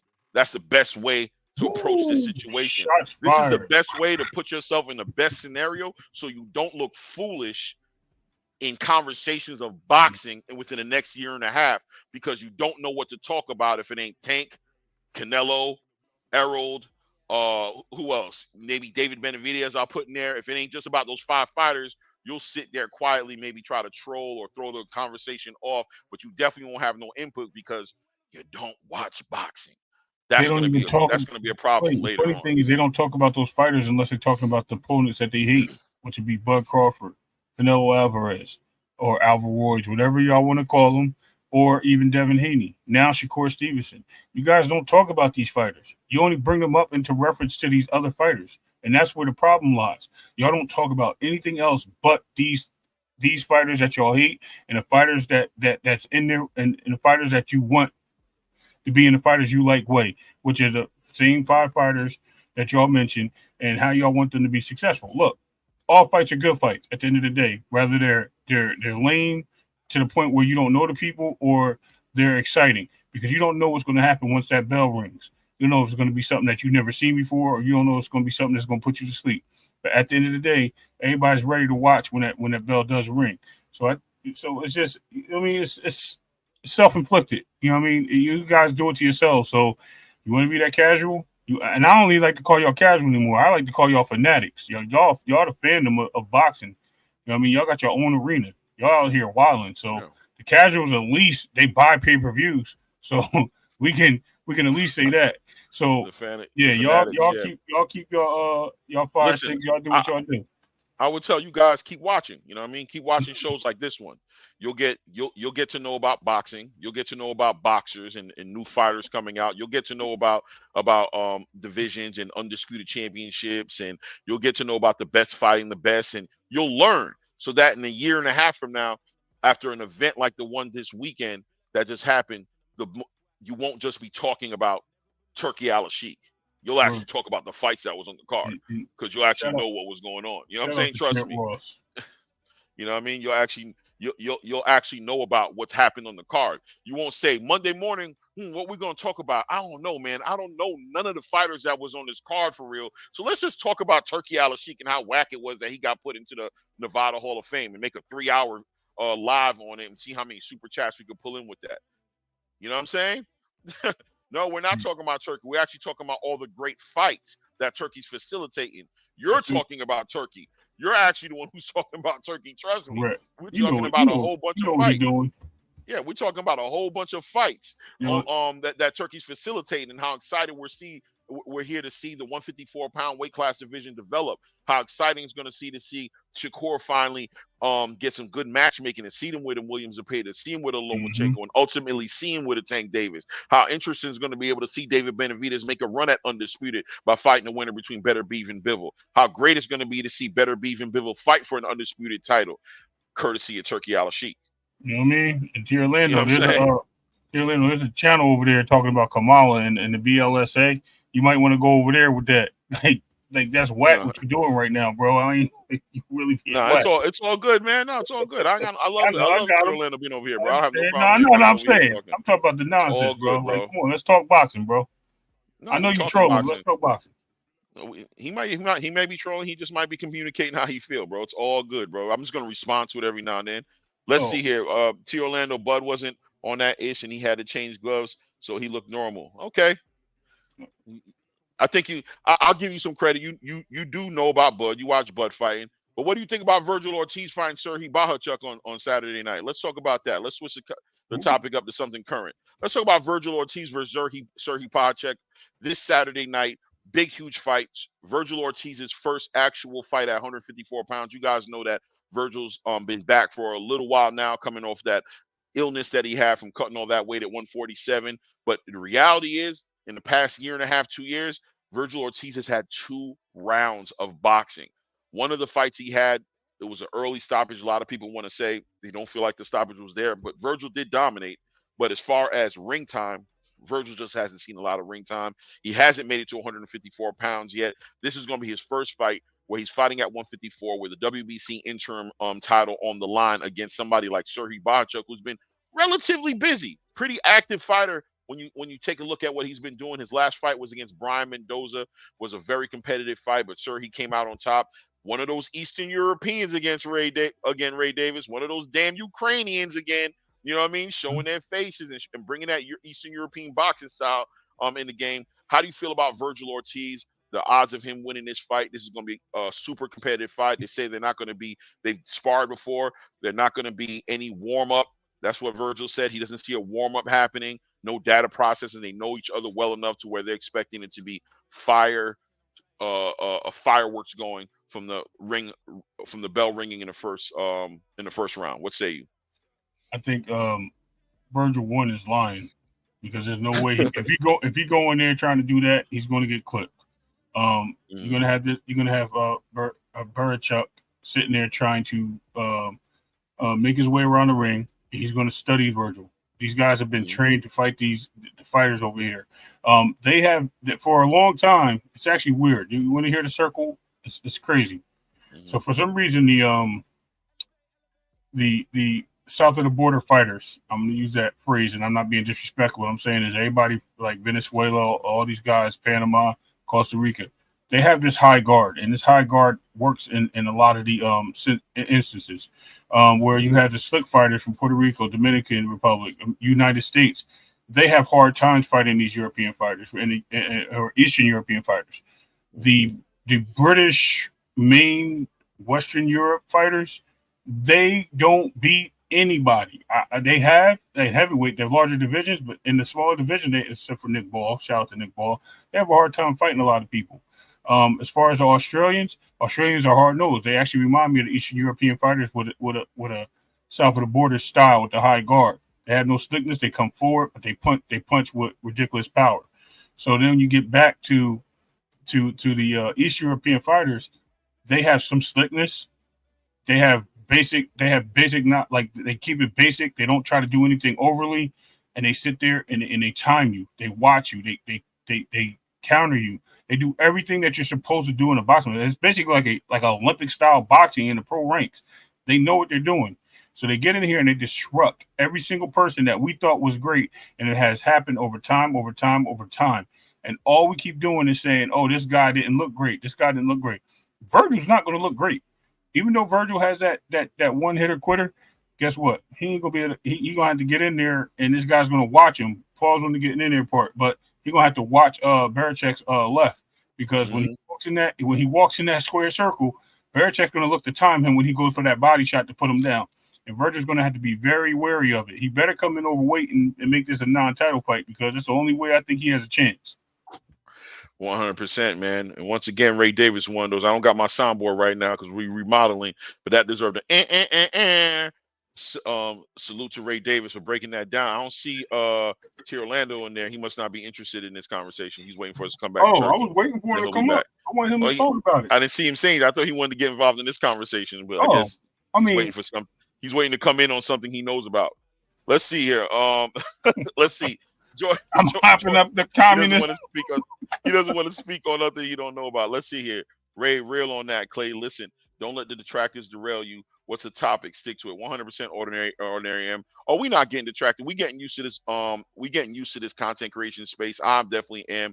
I'm getting a little bit more relaxed and understanding about. You know, I'm never gonna shoot down the casual fans so bad. I want y'all to hang around. I want y'all to have something to refer to. I want y'all over time. I think you'll become bored of not talking about boxing. You'll become more interested in boxing, and you'll find as time goes on, you'll develop a love for the sport like we love the sport, and we'll all be enjoying boxing together, man. Or you just hate us, absolutely, because you hate us until it's over with. Whatever it is, though, we good on it, man. Shout out to Jordan Smith. T. Orlando. 100%. He's funny. Lawyer, he's very funny. I know he's doing it. You know what I mean, a lot of times he does stuff to be funny, and I get it. It's dope.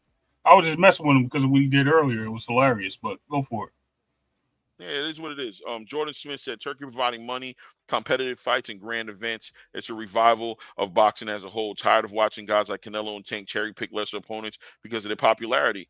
I mean, listen, man, that's a fair assessment. You know what I mean? A lot of people have been feeling that way. And I think that's what you don't understand. That's what it's even with these elections, right? And I don't want to get political, but I'm just going to say that there gets to a point in time where the mass gets tired of the silliness of it all, right? They get past the silliness of it all. They get tired of being told that their current situation is the best situation they can be in, and getting promised a whole bunch of stuff, but getting nothing but nothing burgers when it's all said and done. Then they just start getting tired of it, and the talk becomes too much. the action starts getting rewarded. And Right. no matter what you want to say about Turkey, they're not going to judge him on what he says, because the man doesn't even talk English that clear. What they're judging him off of is what he's doing, what he's actually doing in real time. They're saying, look at the card he just did. Look at the event he just threw. They're judging how they feel about this man based off of what they're getting from him. Whereas you have another facet of boxing in America, in this Western culture, that's been too used to getting away with doing this and then charging you $80. They do this a lot, and it sounds great. Like, shout out to my man LaRon yesterday, who was saying that Al Heyman had great intentions, what he was trying to do, but what people are upset at is what he's done. Right? Nobody's upset at the great intention. They're upset at the actual results at the end. They're like, damn, we don't like how it turned out. And everybody wants to argue with fans who are interested in seeing what Turkey's want to do, because they want you to leave Turkey alone. They want you to help them kick Turkey out so you can go back and continue enjoying boxing the way boxing presently is. What you guys are understanding, as most real boxing fans don't like how boxing currently is. So it's going to be hard to sell that argument. It's getting harder and harder and harder to sell that argument. It's getting difficult for you guys to do it. Trust me. And the newsflash, it's going to continue to get more and more harder to deliver that message, while Turkey's putting on events like the ones he's putting on. It's going to be hard to tell somebody, man, damn that steak dinner you eating, bro. I know it's shrimp and lobster on the plate and you loving it and everything. But listen, man, you got to eat this baby food for another 3 to 5 years, man, because in the bigger picture, you're going to eat steak and lobster one day with this guy. They're going to be like, nah, bro, I'm eating steak and lobster now, bro. I can get hit by a car tomorrow, bro. I'm not promised to have steak and lobster in 3 to 5 years. I can get some bad disease or something and die in 3 to 5 years. I want my steak and lobster now. We're in a time of instant gratification where motherfuckers, excuse my French because I don't want to get demonetized. Let me pull that back. Where people are getting that instant gratification. They're learning. This is a learned community. YouTube, the internet, social media. People are being educated, bad and good. But regardless, the information is just flowing. You can't just hide and propaganda your way into the hearts of boxing fans anymore. You have to start following up that talk with actual action. This has to happen, or you're going to continue to have a hard time dealing with it. Right. As I was thinking about something else, I was actually going to get on what you're talking about, pause. The whole Turkey thing with fighters, and I was going to go down the whole storybook. I just read what Roscott said, and what Roscott said made a lot of sense. Yo, is Floyd fighting on Turkey's cards or fighting with somebody else, right, on the zone? He's definitely fighting through the zone, yeah. Okay, so isn't he supposed to be invested in PBC? Why is he making his moves? Why did he get rid of Leonard Ellaby, who didn't want to join him? That makes a lot of sense. I'm just saying. That's why I said what I said earlier, Ray. Like, that's why I said I don't think the fans' thought process is necessarily aligning with the thought process of the Floyds and the PBC. While you're trying to hate on the PBC and say they're doing all this stuff and they're not really making big moves, in the background, your favorite promotional company is having conversations at big round tables about how the Turkey can help push their whole entire journey into a bigger space. They're having real conversations because, unlike the fans, they're educated in business. They understand when there's good business on the table, they're not turning away good business just because of pride or just because they don't want a bunch of fans to call them sellouts. They don't care. They don't care about all that stuff. They care about good business. And if it makes dollars, it makes sense. Right. So don't expect or don't be shocked to see these companies that you're fighting for and trying to discredit Turkey for destroying or being on the opposite side of the street throwing shots at them. Don't be shocked to see them inevitably merge. Thank you. You know what That's what I'm talking about. Rick Thames, I'm glad you like that question. Please use it in the future reference when you go on some other. Bro, stop bringing up I like that question. No, I ain't trying to get him. He doesn't need to bring it up over there. You know what I'm saying? Like, it's all no, good. not there. I was talking about something else. I said out there. Okay. But you know what I'm saying? Salutes. Let me see. Roscott said Heyman and Ellaby are both on the down low. Will come out soon to expose what they did to him. Roscott is wilding, bro. Roscott is wilding. But yeah, listen, man. Serhii Bahacek and Virgil Ortiz, at the end of the day, great fight. It's gonna make a big, whoever wins this fight jumps into the conversation of the hottest, potentially I'm this close to just saying it out and just saying it's the hottest division in boxing right now. But I'm going to take my time and just watch other things develop as well, because 135 is also spicy. 140 is also spicy. But right now, 154 is looking crazy. It's looking crazy to me. And Virgil Ortiz and Sergey Barchek got an opportunity to put themselves in the biggest conversations in that division right now with this win. Getting this mandatory and getting this interim title for Virgil, or Sergey getting somebody like Virgil Ortiz on his resume if he beats him, puts him in the conversations to fight the Tim Zoos, to fight the Errol Spences, the Sebastian Fedoras, the Terrence Crawfords, or the Jamel Charlos. It puts him in that conversation. And as I always am going to continue to bring it back to, Duran Ennis would make that division so that much better if he'd come inside the division. But this is a huge fight this weekend, guys, for free on the zone. Not a pay-per-view, because it's not a pay-per-view fight, but it's for free. And shout out to them for giving us great fights like this that we can watch on a Saturday with our families, not paying no absurd pay-per-view, you know what I'm saying, to see it, you know what I'm saying, on some weak undercard, giving us the fights right now. You know what I mean? And this is going to be a huge fight. As far as who wins the fight, I ain't gonna lie, I am leaning towards Virgil. Listen, man, I'm gonna lean towards Virgil because at the end of the day, his record is what it is, even though it's not against like the best of opponents. But more importantly, you know what I'm saying? I'm gonna throw it up to my guy here, Robert Garcia.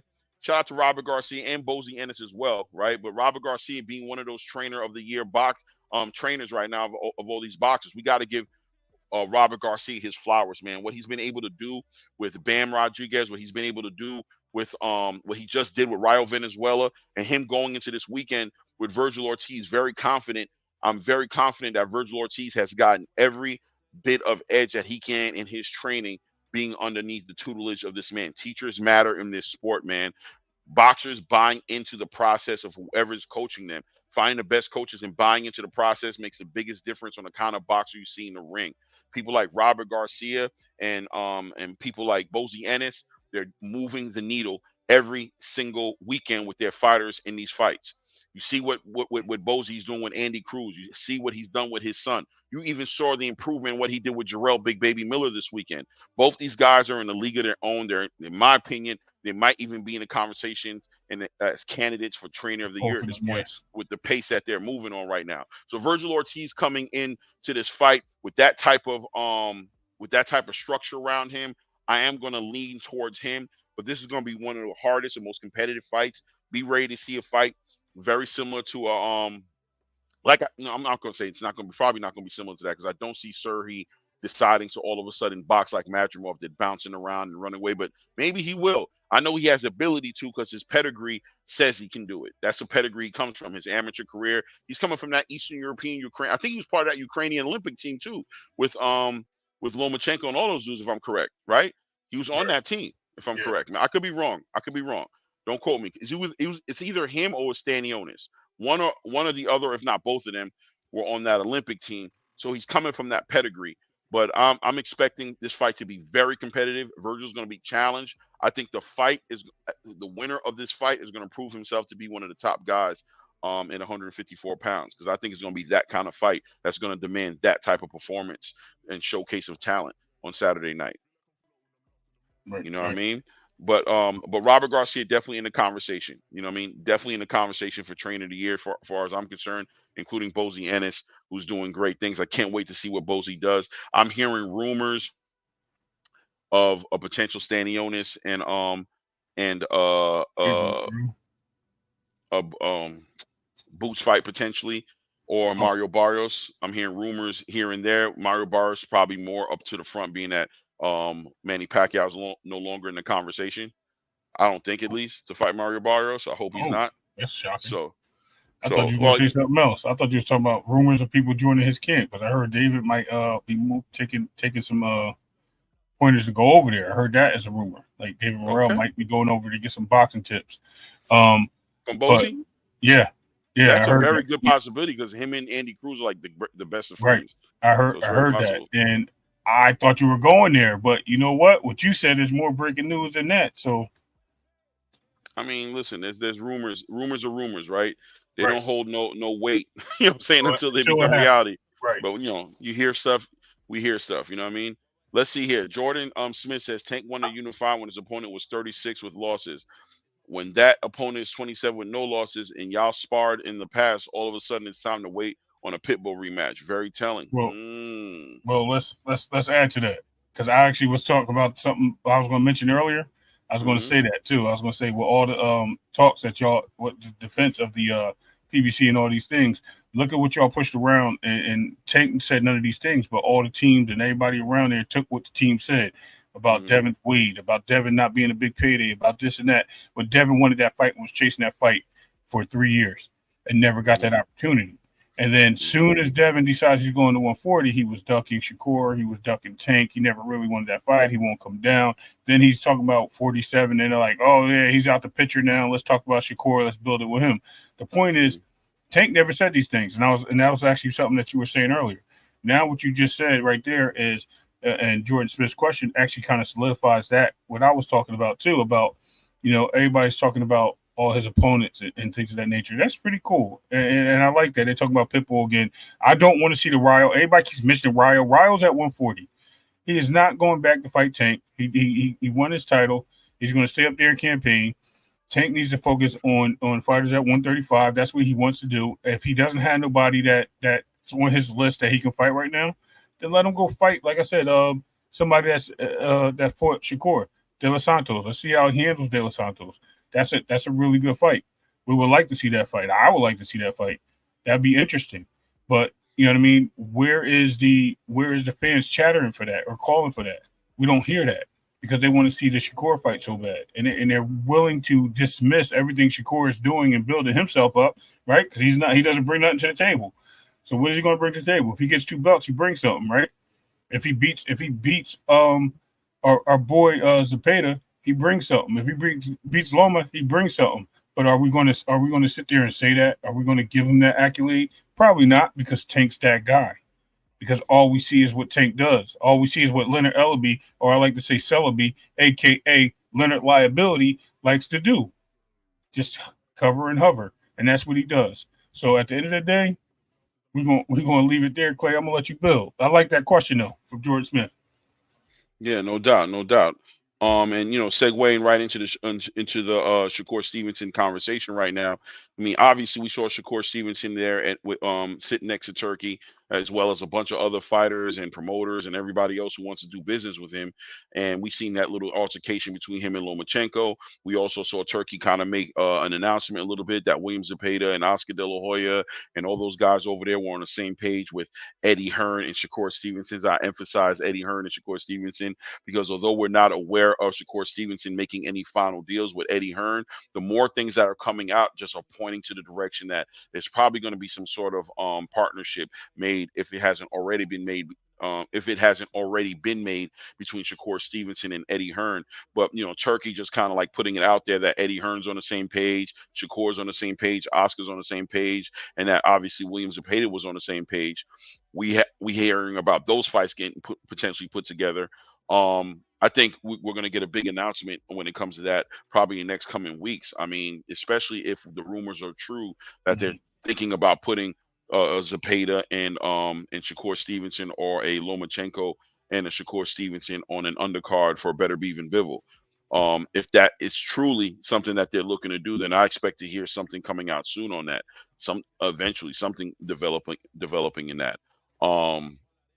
Turki doesn't like to waste time, and Shakur seems like, every time they talk to him, he's in awe of the event that he's at, what he's seeing get put together. He's in awe of what Eddie Hearn is doing as far as a promoter. He loves the way Eddie Hearn promotes, the way Eddie Hearn speaks up for his fighters.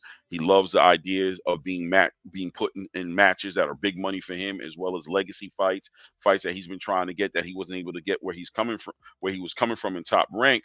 It just seems like we can expect something to come out of that Shakur Stevenson camp. Probably within the next coming week or two, I would expect to hear something solid as far as what Shakur is going to be doing. And also, at the same time, Tank should be coming back from Paris eventually within the next week or two. And I'm expecting, being that his dates were when was Tank trying to fight? November, right? November, late October, November. Right. So he should be coming out soon as well, to communicate what he's thinking about getting involved with his team, to see what fights he's going to make, whether he's going to send Shakur Stevenson the contract and try to lock in a fight with him, or is he going to head down the road of a Rayo? I hear people doing rumors of Rayo Venezuela potentially being an opponent, or maybe he'll still let Isak. Maybe Isak could come back down to 135 if Tank doesn't want to go to 140. Maybe he'll entertain doing a fight with Isak Cruz, or maybe like you said, a De Los Santos, beat up somebody that Shakur was fighting, get that same common opponent in between them to build up this fight happening between Shakur and himself. It's going to be interesting, in the next few weeks. I'm thinking we're going to be hearing some things. You know what I'm saying? That's what I'm thinking. Salute Rachel Donaire in the Hello, building. Salute Rachel. Rachel. What's good with you, Queen? Hope everything is going good with you. I hope you checked your email. I did send you a link in there if you felt like coming up. It's there in your email. But salute to you. I appreciate you coming by. Let's see. Jordan Smith says, Tank getting knocked out by De Los Santos, in my opinion. Wow, Santos was a younger Tank with a lower IQ. All right, but it's high enough. Santos is a bigger Tank and couldn't get to an injured Shakur. Tank needs a KO. Interesting. So, I mean, interesting. I mean, listen, man. Those are the kind of fights, you know what I'm saying? I think De Los Santos would be a great dancing partner for Tank. I don't know if I agree with you. I think I ain't gonna lie to you. I think Tank gets De Los Santos, but I think it'll be a great fight. You know what I mean? Yep. A great fight. De Los Santos won't uh sleep on that opportunity. I think he'll try to make the most out of it the same way Oh, like a Berlanga is going to try to make the best opportunity of fighting the Canelo Alvarez. I would expect to see De Los Santos deliver a very similar performance. Let's see. Rich Tim says Tank over everybody, 140 and under. Down. Yeah. That's about, Rick Tibbs, you say it all the time. Listen, and probably half of 147, not to lie to you, bro, but I don't know if he's over everybody, though. There's a couple of fighters in there that give him trouble, bro. And, No doubt. and it proves that when you hear the team making excuses of why they won't fight certain fighters. And I'm just telling you, that's listen, it is what it is. The facts are the facts. When they give reasons, you know what I mean? It is what it is. But I'm not saying he can't beat those fighters. I said the team gave excuses. And the fan base makes excuses of why he's not fighting these fighters. Yeah. I'm just saying. Yeah, no doubt. Salute to 2 Cents in the building. Salute 2 Cents. Hope everything is good and well, going well with you. Let's see, TY, Rick, Tim, facts. Okay, no doubt. 2 Cents says De Los Santos is a little overhyped. I don't know if he's overhyped. Maybe people are expecting more from him. I do agree with you that he came out of nowhere, and a great performance with Rayo Venezuela kind of put him on the map as somebody to look at. And since the Rayo Venezuela fight, we really haven't seen him cash in on that credit he got in that fight. We haven't seen him give that performance. He was supposed to fight Rayo Venezuela again and get that rematch where he was going to try to solidify his position in the 135-pound weight class division. He gave a super crazy lackluster, to be nice and respectful, lackluster performance against Shakur Stevenson. So yeah, I mean, I could see you saying that that he's a little overhyped. He really hasn't delivered on the accolades he's gotten.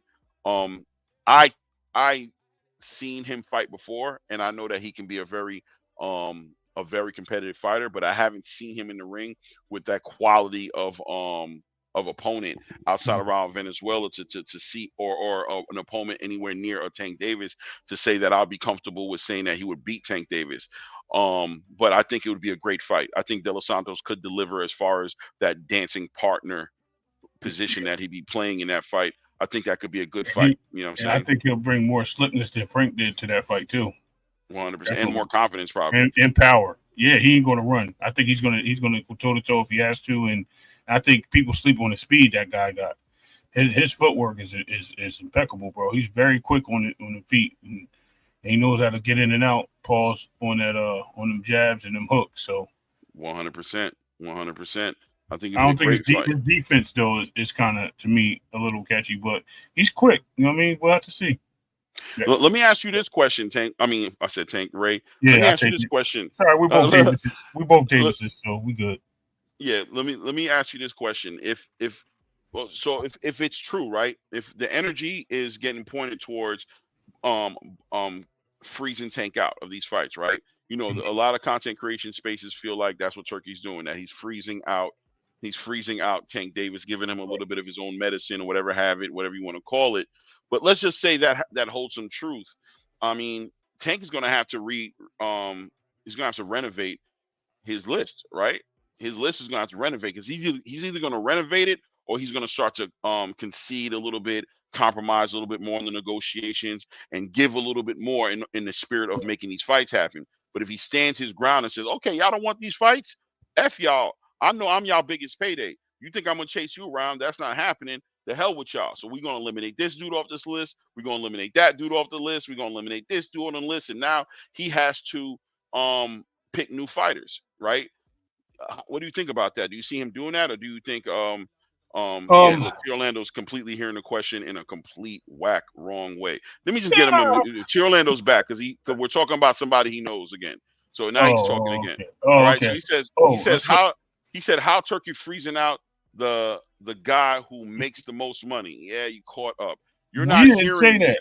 I did not know exactly. What I'm saying to you, T. Orlando, is there are content creation spaces that I know you frequent to who are making an argument that Turkey is attempting to freeze out Tank Davis from these fights. Right. If that's true, let's say it happens. What do you think, and who do you think Tank will replace the fighters on his list if he's not willing to compromise in the negotiations? He's articulate. What? I articulately. Yeah, he's typing fast. He's trying to respond, but I understand what you're trying to say to Orlando. All right.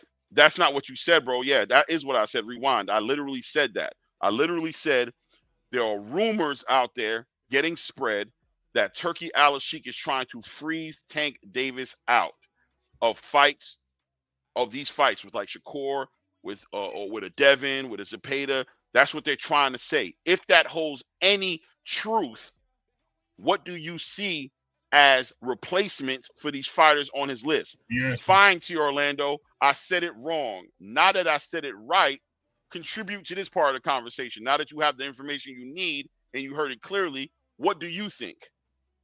Based on what you know now. Forget about what I missaid earlier. Now that you know what I was saying, speak to that. Go ahead, Ray. My bad. No, go ahead, man.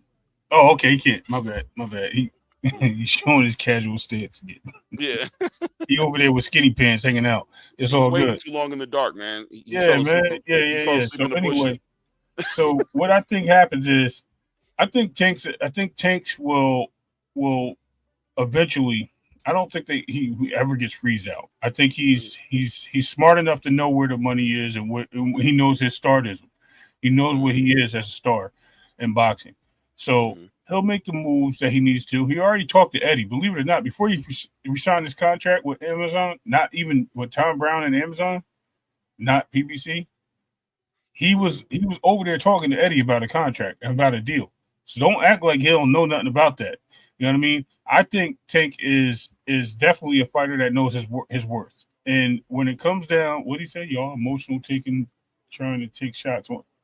Come on, you're emotional, mistyping your information that you're trying to put out there. Bro. Go ahead. I ain't dude, bro. Yeah. Tier, go plead someone else's case. I'm good. Listen, at the end of the day, he knows what's going to work best for him.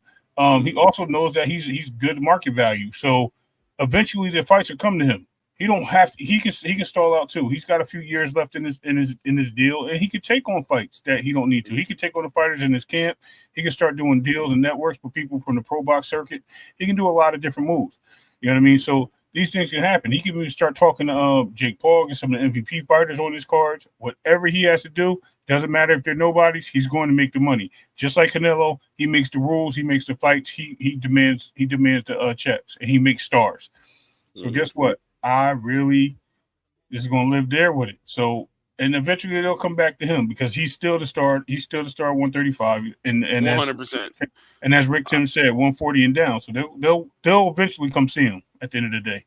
100%. I think that they will. You know what I mean? I think if I had a question about anything, I would say, how does he feel? What he's going to fill the time in with, the spaces with. If those fighters now.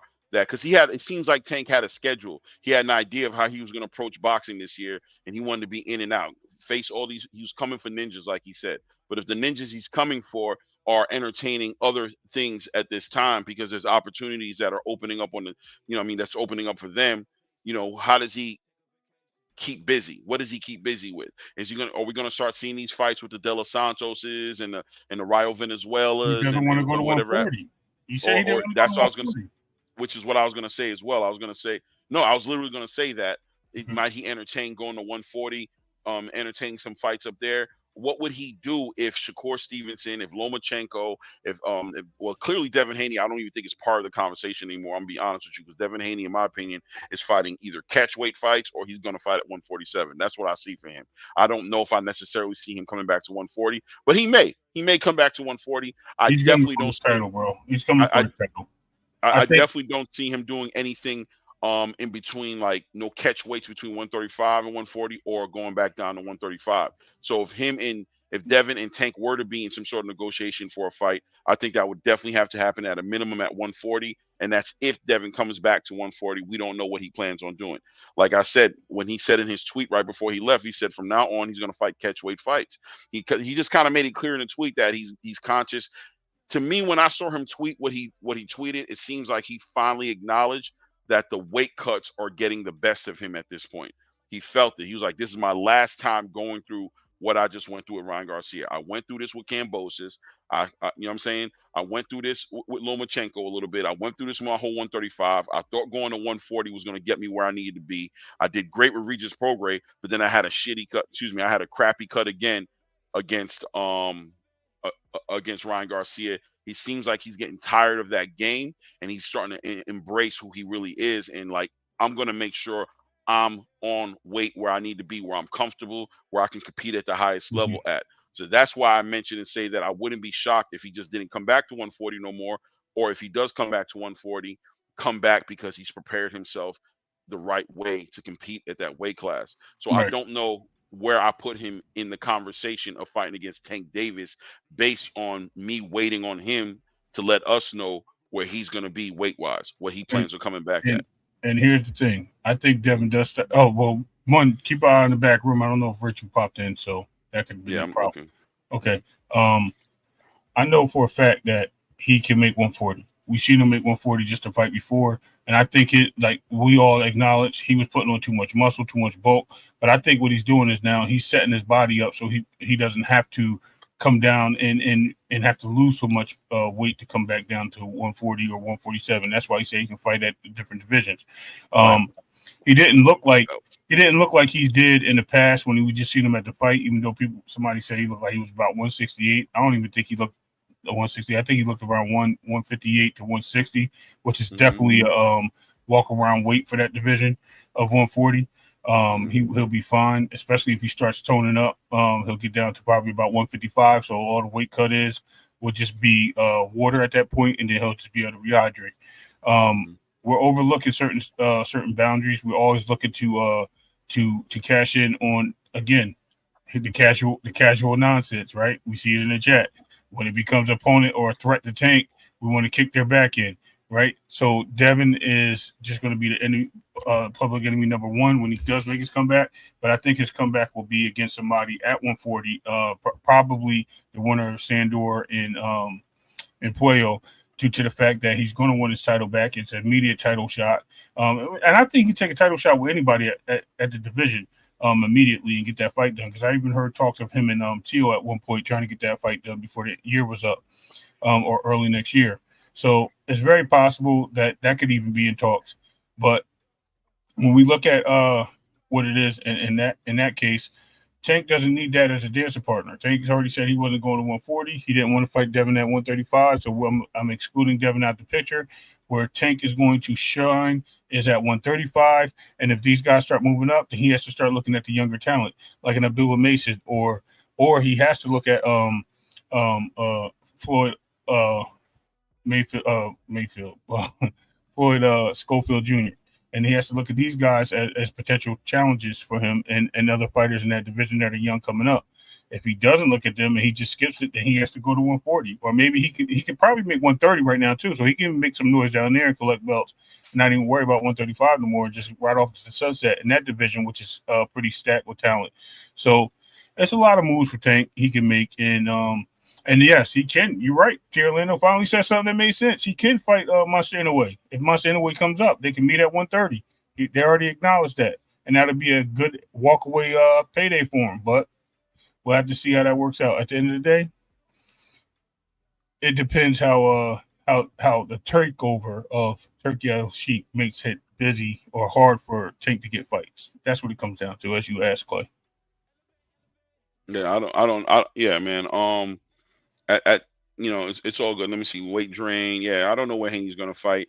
And as far as Tank Davis's fights, um, I I'm gonna I believe that Tank has a game plan, man, and I think he's gonna Yeah, I try to think so. stick. I think he's gonna try to stick to that game plan as long as he can. He might have to rearrange things around, but I think Tank. I wouldn't be shocked if Tank hasn't let go of the Shakur, the Loma, you know what I mean, and other fights that he has on his list. He might just have to reshuffle the order a little bit on how he approaches the situation. He said he had about 6 or 7 fights that he wanted to do before he left. We saw one of them against Frank Martin. So I think it's about 6 fights left right now that we're waiting on seeing. He's the rumor was it was going to be Lomachenko, but you saw how Lomachenko kind of carried it. It looks like Lomachenko, Williams Zepeda, and Shakur Stevenson might be operating in some like bromance love triangle situation where they're all looking to fight each other one way or the other. Oscar is now involved in the conversation as well. So we might have to see that iron itself out. And while that's happening, either Tank is going to make an aggressive move to throw out a contract and disrupt that and just get the fights he wants, or he'll just respect their space to figure out their lives and just go ahead and make other fights while they're figuring it out. And when they become free and ready, he'll take advantage of them at that point. Let me see. Real Deal 92 said, "What do you guys think about Tio and Brian Norman Jr.?" Good question, Real Deal. I think, well, it looks like Tio's serious about it, man. Looks like Tio is going to make that move to 147. Looks like he's going to challenge Brian Norman for that interim WBO title. I'm still waiting on what's going on with the actual titles that Terrence Crawford is holding now that he's an actual legitimate champion at 154. I'm anticipating seeing him vacate and let those belts go at that point, and Brian Norman becoming an actual full WBO champion. And that fight would probably be for the actual full WBO title. What do I think of the fight? Listen, man, Tio for the past couple of fights just hasn't been performing at high level. He's not strategizing to go into these fights. He's doing a lot of freestyling. And I think we're seeing fights that aren't supposed to be competitive become competitive. Him and William Claggett was a barn burner, but Tio didn't look like the dominating force that he's looked like when he was at 135. I mean, excuse me. Yeah, 135. He hasn't looked like that. Honestly, Josh Taylor was the closest that we saw Tio show a dominating performance. Since he's been since he's been at 140, he hasn't been dominating. He hasn't been showing the power. He hasn't been doing all those things. So do I expect him to get stronger all of a sudden and become even more powerful against a puncher, boxer like Brian Norman? No. I think there's a good chance Teofimo can get upset. And I wonder if it would even be an upset because this is a bigger, stronger, intelligent fighter. He has a Brian Norman Sr., his father, is a very good trainer. He could be in the conversations of a Bozy Ennis with what he's doing with his son, as far as comparing what Bozy's done with his son, Jerron Boots Ennis. Brian Norman Sr. could maybe be in that conversation. He still needs to be a little bit more tried true. Brian Norman coming off one of his best performances to become the WBO champion, just putting away a puncher, boxer, and I can't remember his full name, but Santilli, I can't remember what his name is. Yeah, you can look it up. Santilli, right? Coming off a dominant performance, he's high up on his confidence right now, and he's delivering. He showed a lot of power in that fight, so I think it's going to be a great fight. I wouldn't be shocked to see Tio lose. Am I calling it for Tio to lose right now?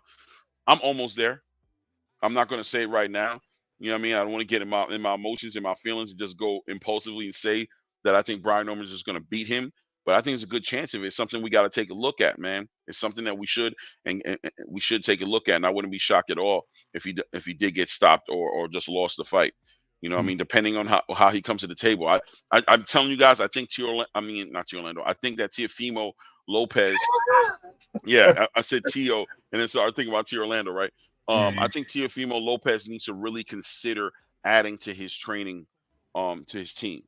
And I'm being nice because I don't want to say replace his father because his father was there from the beginning, and respect the Padre, right? Like he got you to a certain distance, and he was able to get you in a situation with Lomachenko where you had one of your best performances, something that that catapults you into these kind of conversations that we're having about you right now. But he needs to consider adding something.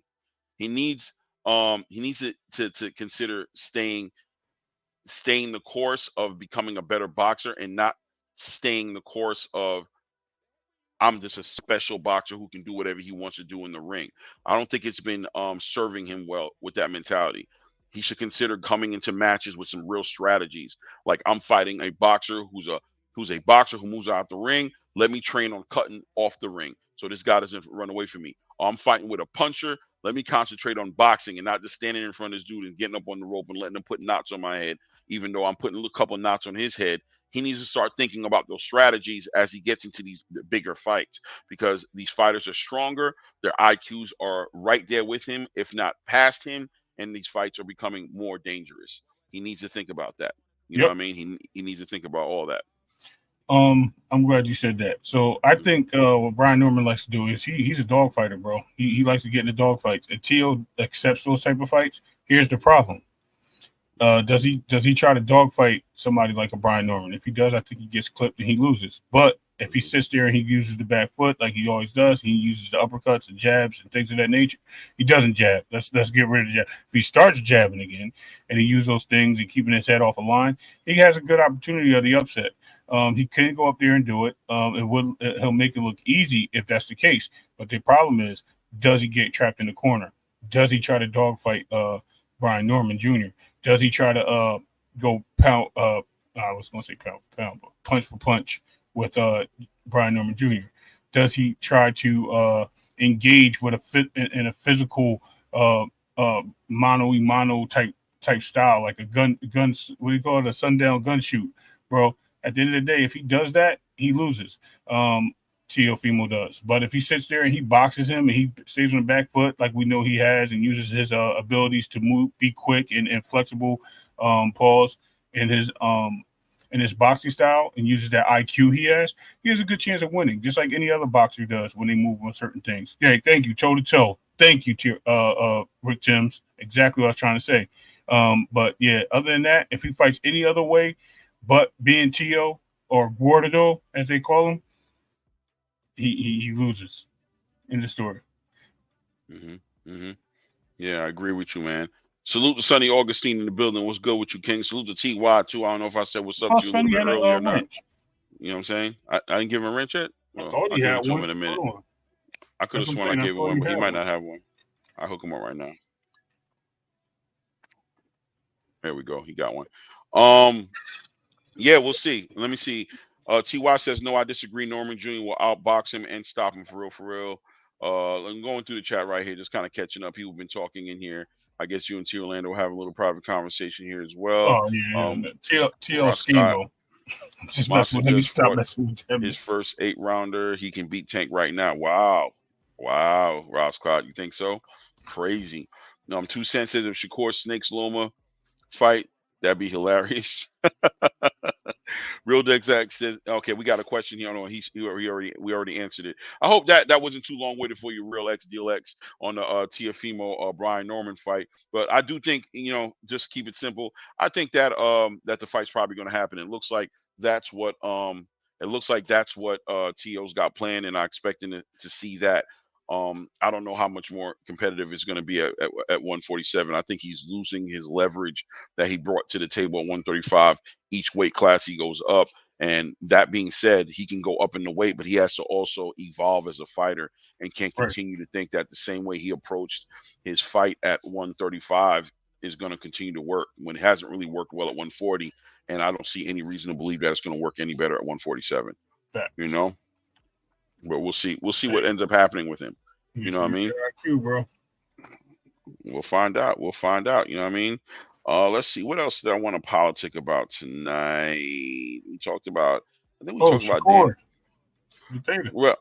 Well, I did bring the Shakur up a little bit earlier. But we ain't going into it. Okay, we can go into it. You know what I mean? You guys know Shakur has a lot of options right now, trying to see what direction he's going to go in. First of all, what do you think is the most practical, realistic thing that you're looking to see Shakur announce in the next few days? Fight, promotional company, everything. What do you see Shakur doing? What makes sense at this point? He better go. Listen, you know, Turkey's all about the tough fights, bro. His best Mm-hmm. bet is try to make that fight over at Top Rank with Loma and Unify. I'm Mm-hmm. being 100% sure that Zepeda fight is very dangerous for Shakur. Again, I believe Shakur can. I think Shakur can win that fight. I'm not going to say I believe because I think he can win that fight.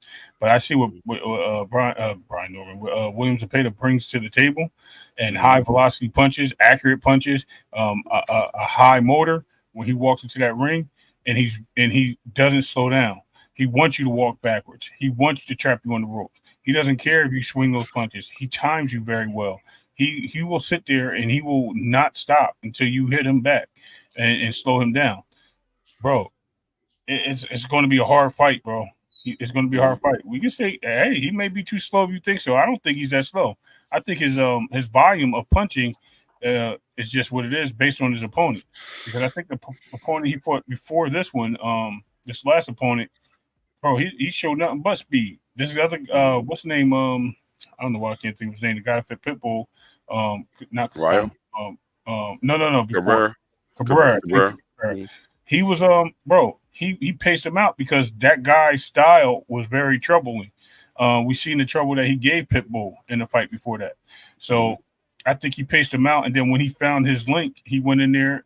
When he found the opportunity to punch him, and get in there and hit him with the right shots.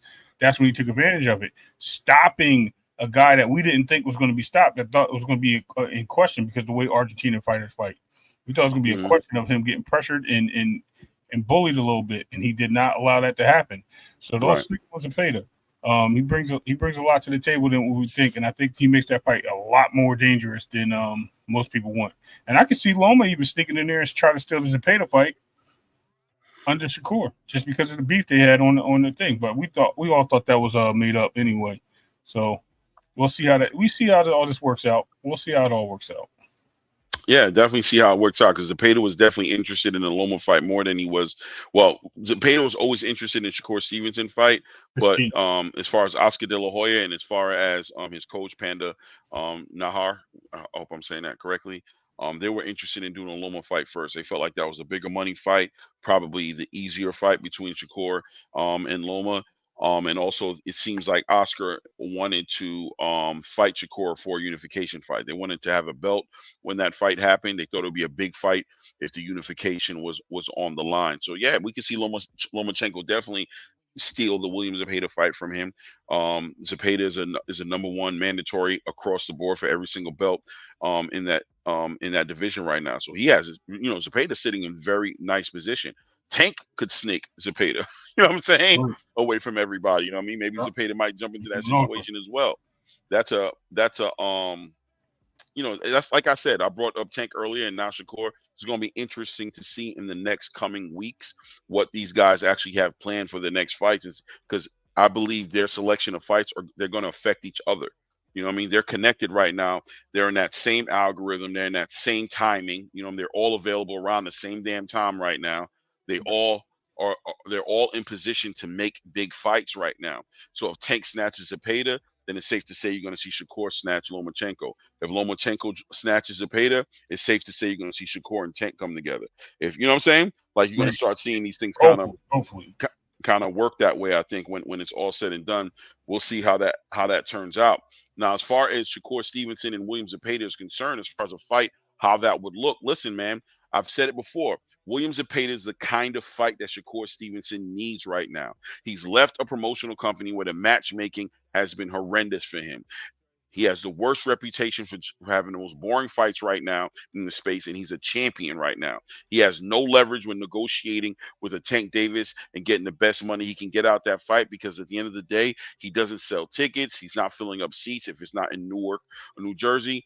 He has a lot to build on. The only thing Shakur has working for him right now at the moment is that he has a Turkey Al-Sheikh who has his back. So that does add some value to him market wise because somebody's willing to put up the money for the bigger fights. So that helps Shakur in that conversation.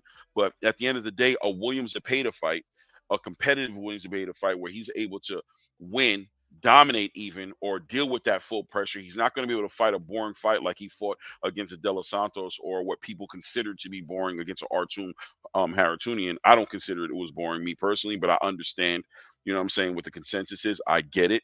It's something about a fighter not going all the way and taking an opportunity that we all see there and leaving it and just kind of like closing the fight out in a very lackluster way. But still, regardless, the consensus is across the space that Shakur Stevenson is a fighter who's not must-see boxing. So now that he's from underneath the umbrella of Top Rank, he has an opportunity right now to make his next move, his best move, to put himself in position to be involved with some exciting competitive fights. William Zepeda is that great dancing partner. He brings the Mexican fan base. He brings the pressure. He brings the skill set, right? He brings the ingredients you need to bring the best out of a Shakur Stevenson. I think that will be a great fight for him if he fought against William Zepeda. I think Shakur has been also calling for that fight for the longest time now. He was calling that fight before the Artunian fight. He was calling for that fight before the Frank Martin fight. He was calling for that Zepeda fight. That's who he thought he wanted to fight before there was any titles even on the line outside of a Devin Haney. You know what I'm saying? He was looking to fight William Zepeda. If you do your Googles and your research, you'll see that he's been calling out William Zepeda for a while now. And William Zepeda on the opposite side of the spectrum has also been talking about fighting Shakur Stevenson for a very long time. So it makes sense that fight comes together. I think we get a great and competitive fight. It gives Shakur Stevenson the opportunity to build his market value back up, build some buzz around his name, capitalize off the momentum he's built for himself by being a troll or whatever you want to call it on social media. He's gotten a lot of attention right now, a lot of eyes on him right now, trying to see what his next move is going to be. Granted, it's some negative publicity, but all publicity is good publicity when you're just trying to stay relevant and stay in the algorithm. He's done a good job at doing that. He could capitalize off that by having a fight with a William Zepeda and making it a very competitive fight. I think that would add a lot to his market value. It looks like that would be the fight that would make more sense from my standpoint for him to be involved with. But at the same time, Lomachenko is obviously always a great option. Lomachenko brings a whole country with him, right? So a fight with Lomachenko also puts Shakur Stevenson in a position to build more to his market value. I guess bottom line is whatever Shakur Stevenson decides to do, it has to be something that's going to align with his need, and I emphasize need, of market value to be put behind him right now. He needs to build up the buzz. He needs to give some good performances. He needs some good dancing partners, and this is his opportunity to do that. When he was with Top Rank, he got shut down a little bit and wasn't able to do that. He has to use this moment in time to better improve his chances of getting the big money fights down the line. You know, Oscar De La Hoya said it before, and I'll close out with this and say that Oscar De La Hoya said that these fighters have small windows. You know what I mean? When they're at their prime, when everything is lined up, they're at their prime shape, they're in their prime boxing mentality, they're healthy, they're young. This is the best time for them to capitalize on doing the biggest fights that they can do in their career. And this time right now for Shakur Stevenson, sitting at what? 27 years old, 26 years old. I don't know how old he is right now. So somewhere in that range. This is the time for him to move forward and do and do what's best for him in his career. That's why I said, listen, if he doesn't fight Tank right now, I'm not all the way against him not fighting Tank right now. I know people don't want to hear that. We want to see the greatest fights. I want to see him too, but I also don't mind seeing Shakur build his career in a way that he couldn't have done when he was with Top Rank. I don't mind him taking a Zepeda fight, taking a Lomachenko fight first. Why? Because these fights are actually going to make him better. They're going to build his market value up, and he's going to become a better fighter because of the fights. It just increases his value and increases his chances of making that fight with Tank a better fight, or even walking away with a victory. It just doesn't hurt him. You know what I mean? In my opinion. So it'll be interesting to see what Shakur does in the next coming week. Like I said, next coming weeks, I'm thinking I'm going to hear something. I think we're all as a community going to hear something from Shakur. Hopefully tomorrow. That way I could look like Nostradamus out here, right? Right. And I think what comes up is that we're going to first find out that he signed a deal with Matchroom. That's going to be the biggest thing. And then we'll find out who he's going to fight within the next 2 days after that, or the same day, leading up into that. So, bro, at the end of the day, Shakur has the skills to pay the bills, but he's been disappointing to say the least. And he has, and to speak on what happens with a fight, what somebody like a Zepeda, which I'm getting at, is he has fought in people that have put pressure on him, and he has stayed away from them. You know what I mean? Mm-hmm. Pause. I gotta say that. So when T you get Orlando. Yeah, you're right, man. bro, Go. I can't mess with homeboy. Yo, he funny though. He funny. But so when you got somebody like Shakur who for the Oscar, like I said, Oscar Valdez, who's a similar attack style. I'm not going to say 100% the same as Tank, but similar attack style as Tank. When he comes forward, he gave Shakur problems. Right. Shakur was able to box him because he's not as fast as Tank, or he doesn't have that quickness. But he was able to trap Shakur and lock him down in the corner. Shakur knew he was the bigger fighter. Somebody like Zepeda, you don't think he's fast enough. Zepeda's hands are really quick. If y'all didn't watch him fight, like I said, I don't know what y'all been watching. This is not casual attitude over here. This is straight boxing talk. Like we really know what these dudes do in the ring. Pause. But he has enough speed to walk down the track star because he'll walk him down and he will use those hands when he gets him in situations and he will not miss. He's very accurate with the high punch rate. So y'all keep sleeping on that. It will be a problem for Shakur because Shakur is not used to that type of fighting. He's not used to having somebody throw 100 punches at him around, 120 punches around. Maybe if they stay there, but is he going to engage? Because Shakur's talking about engaging now to prove everybody wrong. If he tries to engage in that fight, bro, it's over. I'm sorry. But if he does what he does and he stays on the back foot and he knows how to be slick about it, you know, pick his shots and Zepeda keeps walking into there and he can even get knocked out. Zepeda can get knocked out on that end or just get beat up. But it's going to be an exciting fight either way you look at it. There was a question about Pitbull. What was that? Pitbull, or so they called him. They called him a puppy pull or puppy. I don't know what they called it. It's actually pretty funny. What does he do next? He stays there and he looks for another shot, or maybe he goes back down to 135. I think he was better at 135. I think that's where his opportunity is. I think 140 was too big for him. I think a lot of those fighters up there are too strong, and they can actually even though Pitbull has a good overhand right, I think these guys can withstand. I'm sorry, Clay, I didn't mean to take over, but I think some of these guys can at 140 can shoulder the load from his shot. Pause. Jeez, that was bad. From his right overhand right, and they can put him back on his back foot with the power that they have in their jab just by punching his guard. Where at 135, I think the guys are they're not as strong and they're more speedy. So then he has the advantage there of just catching them and making them go to sleep. That's how I see Pitbull making his comeback. Yeah, no doubt, no doubt. Yeah, man. Like I said, Zepeda, Shakur, it will be a super competitive fight. I think Zepeda will be able to do a lot of things, and Shakur's already admitted, you know what I mean, that he's never fought a fighter like William Zepeda before. He's already, you know, that's the challenge, and that's kind of one of the cool things I like about Shakur Stevenson is that he's always seems to be interested in getting the best challenge. You know, Shakur Stevenson's never not shown heart in wanting to fight the best. It seems like it's always been the opposite side of the conversation as far as him not being able to get those fights put together. So being in that position that he's in right now, let's see what he does with that power, with that backing. Now that Turkey's made it clear that he's very interested in helping backing him on that fight, that puts a lot of money behind Shakur. It'll make it a lot easier for Shakur to get these fights that he's looking to get it, being that whoever's fighting against Shakur now can look at a decent payday now because of the backing he has. And that might entice some people to get in fights involved with him. As far as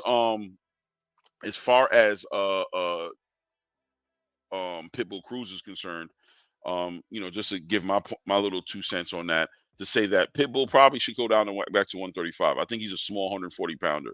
I don't know if he's going to get back in unless he can get a rematch with Rayo. If that's something they're trying to put back together, then take that rematch. It's a money fight. You guys already sold the fight on how it looked before, so it would just move on its own and help you. And if you were able to get that 140-pound title back, put you in a conversation with some other big fights at 140.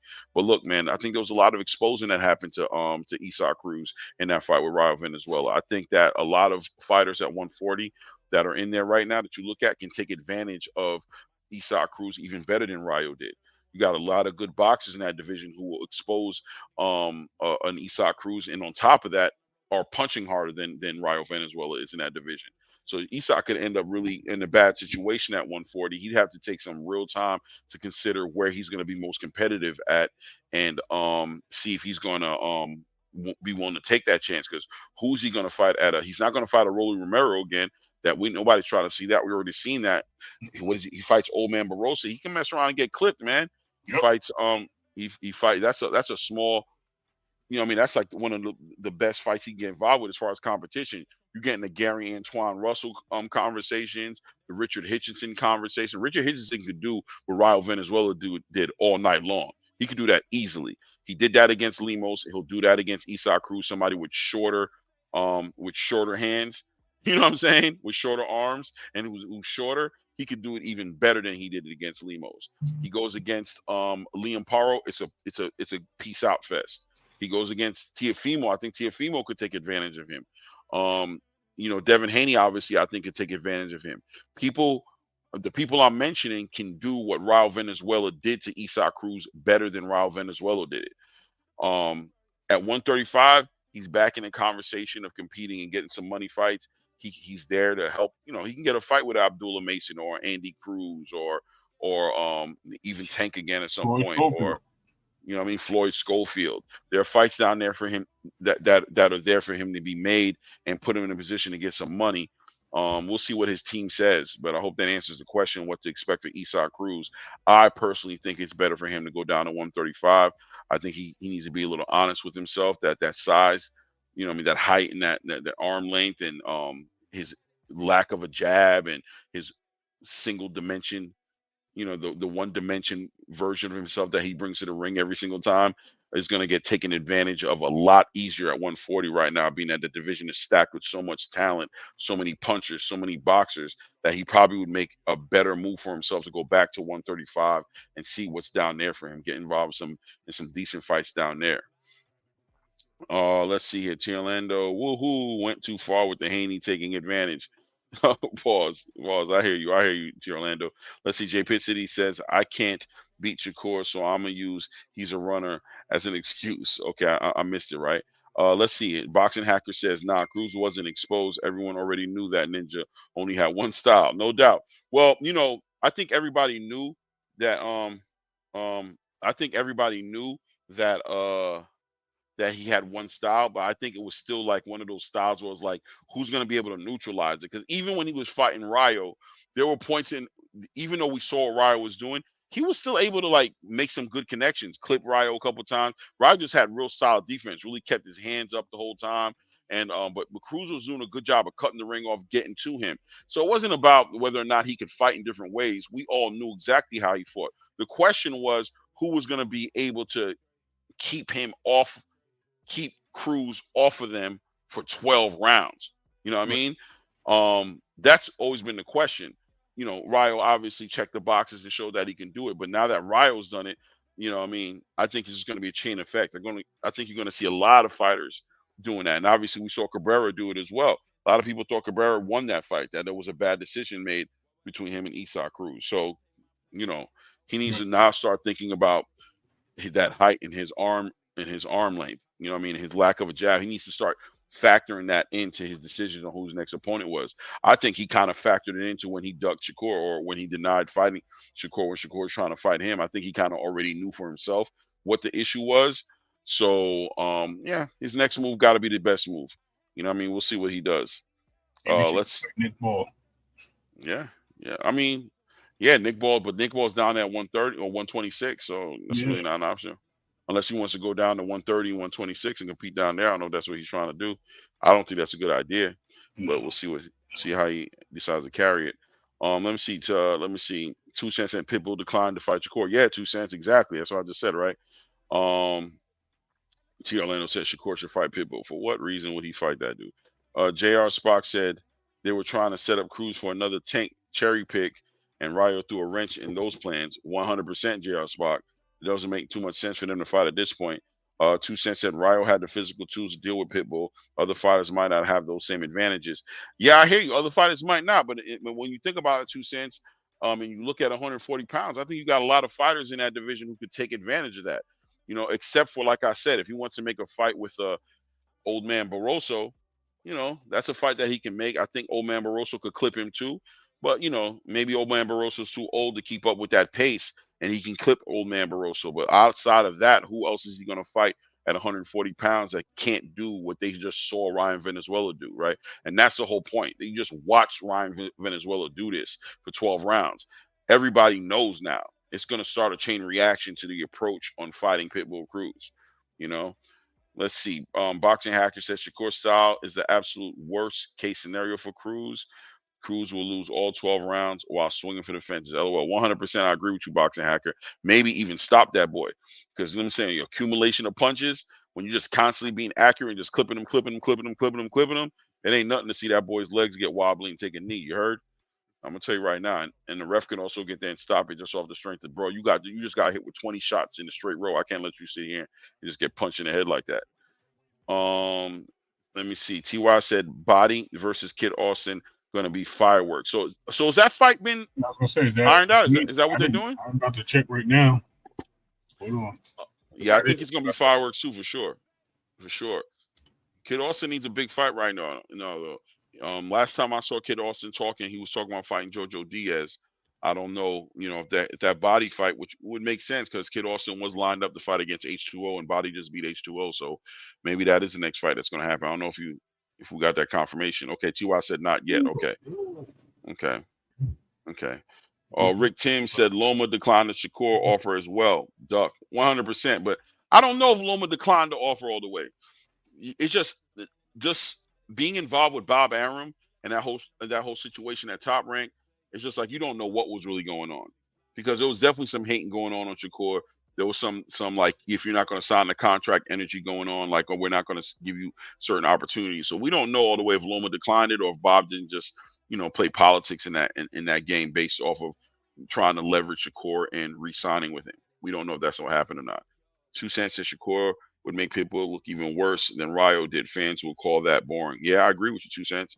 Let me see. JR Spock said, I really like Kid Austin. Yeah, I like him too, man. I think he's getting pushed a little too fast, potentially by his father right now, or in the wrong way. I think he's being a little aggressive all of a sudden, and Right. he might consider getting back into his boxing a little bit and setting up shots rather than just trying to jump and take somebody's head off inside the Yeah, first he was 2 better rounds. at 130, Clay. 130, he was a better boxer. 135 has been nothing Who, but Austin? Yeah, much Yeah. better boxer at 130. Actually, I remember Rick Timms talking about him a lot. Rick Timms, he was a better boxer at 130. When he moved to 135, he just started swinging for the fences. Hold it down for a second. I'll be right back. Yeah, no problem. I mean, Kid Austin is just like, he just became like this aggressive fighter and super come forward, non-defensive, just jumping in there, getting clipped, butting heads, doing things like recklessly. I would say more of a reckless fighter. But yeah, 130, he was definitely he definitely was boxing. He was using his skill sets to separate himself from the competition, where it put him in conversations where he was calling out Shakur at 6-0, saying that he was bad enough to beat him. And people were like sitting there laughing at that time. Then he moved up. He was calling out Keyshawn, saying that he beat up his brother, saying that he'll come up there and beat up Keyshawn. I mean, he was really doing his thing. Now he's in the whole mix of things of where Kid Austin is all about everything but what he should be about, and I think we all at this point see that Kid Austin is different from what he used to be. So we'll see what's going on at the end of the day. Like it's gonna come down to my bad, y'all. It's gonna come down to a lot of different things. But him and Pitbull will be a really good fight at the end of the day. I think Pitbull and Kid Austin, I think they both have like a similar styles. One of them is going to get clipped. They're going to butt heads. They're going to be rock'em sock'em. I think the accuracy of both of them is there. What do you say? Kid Austin and his dad are king and prince of cap. LOL. Okay, Boxing Hacker, they took the place of Devin Haney to the fan base, huh? And I know you're a Devin fan, so I know you would never say Bill and Devin were cap, but we'll just use Tio and Tio as that situation, right? But I think that's just a fan base perspective. That's it is what it is. They're just trying to promote the fight. I'm going to give them the same leverage that I gave Bill when he was promoting the fights for his son Devin.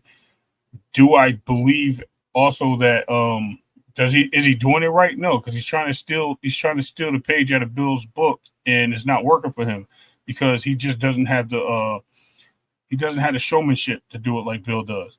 Bill puts stuff out there and says things that have some facts to it, but yet he stretches those lines. You know what I mean? As you call it, habitual line stepper. So he does those things to give the audience something to talk about, whether you like him or not. He's doing that. Whereas you have uh, Floyd Senior, he out there. Floyd Austin Senior, he's out there. I'm sorry, Floyd Austin. Floyd Schofield Senior is out there just talking and just saying some things that are reckless and really taking some nasty jabs at people. He's really saying things that are just really like, why are you saying these things? And why? I mean, like, it is what it is. If he thinks he can move the needle by doing it. It ain't gonna do nothing but make his son look bad when he gets clipped up or hit up with the wrong boxer. He's gonna get in there with the wrong fighter, and he's gonna get hurt. And they're gonna look at his dad and say something. It really is that simple. You say Kid Austin just gotta allow the pro game to slow down fluidly. He's too much in a rush with his power punches. He won't let his crop grow. He gotta water daily,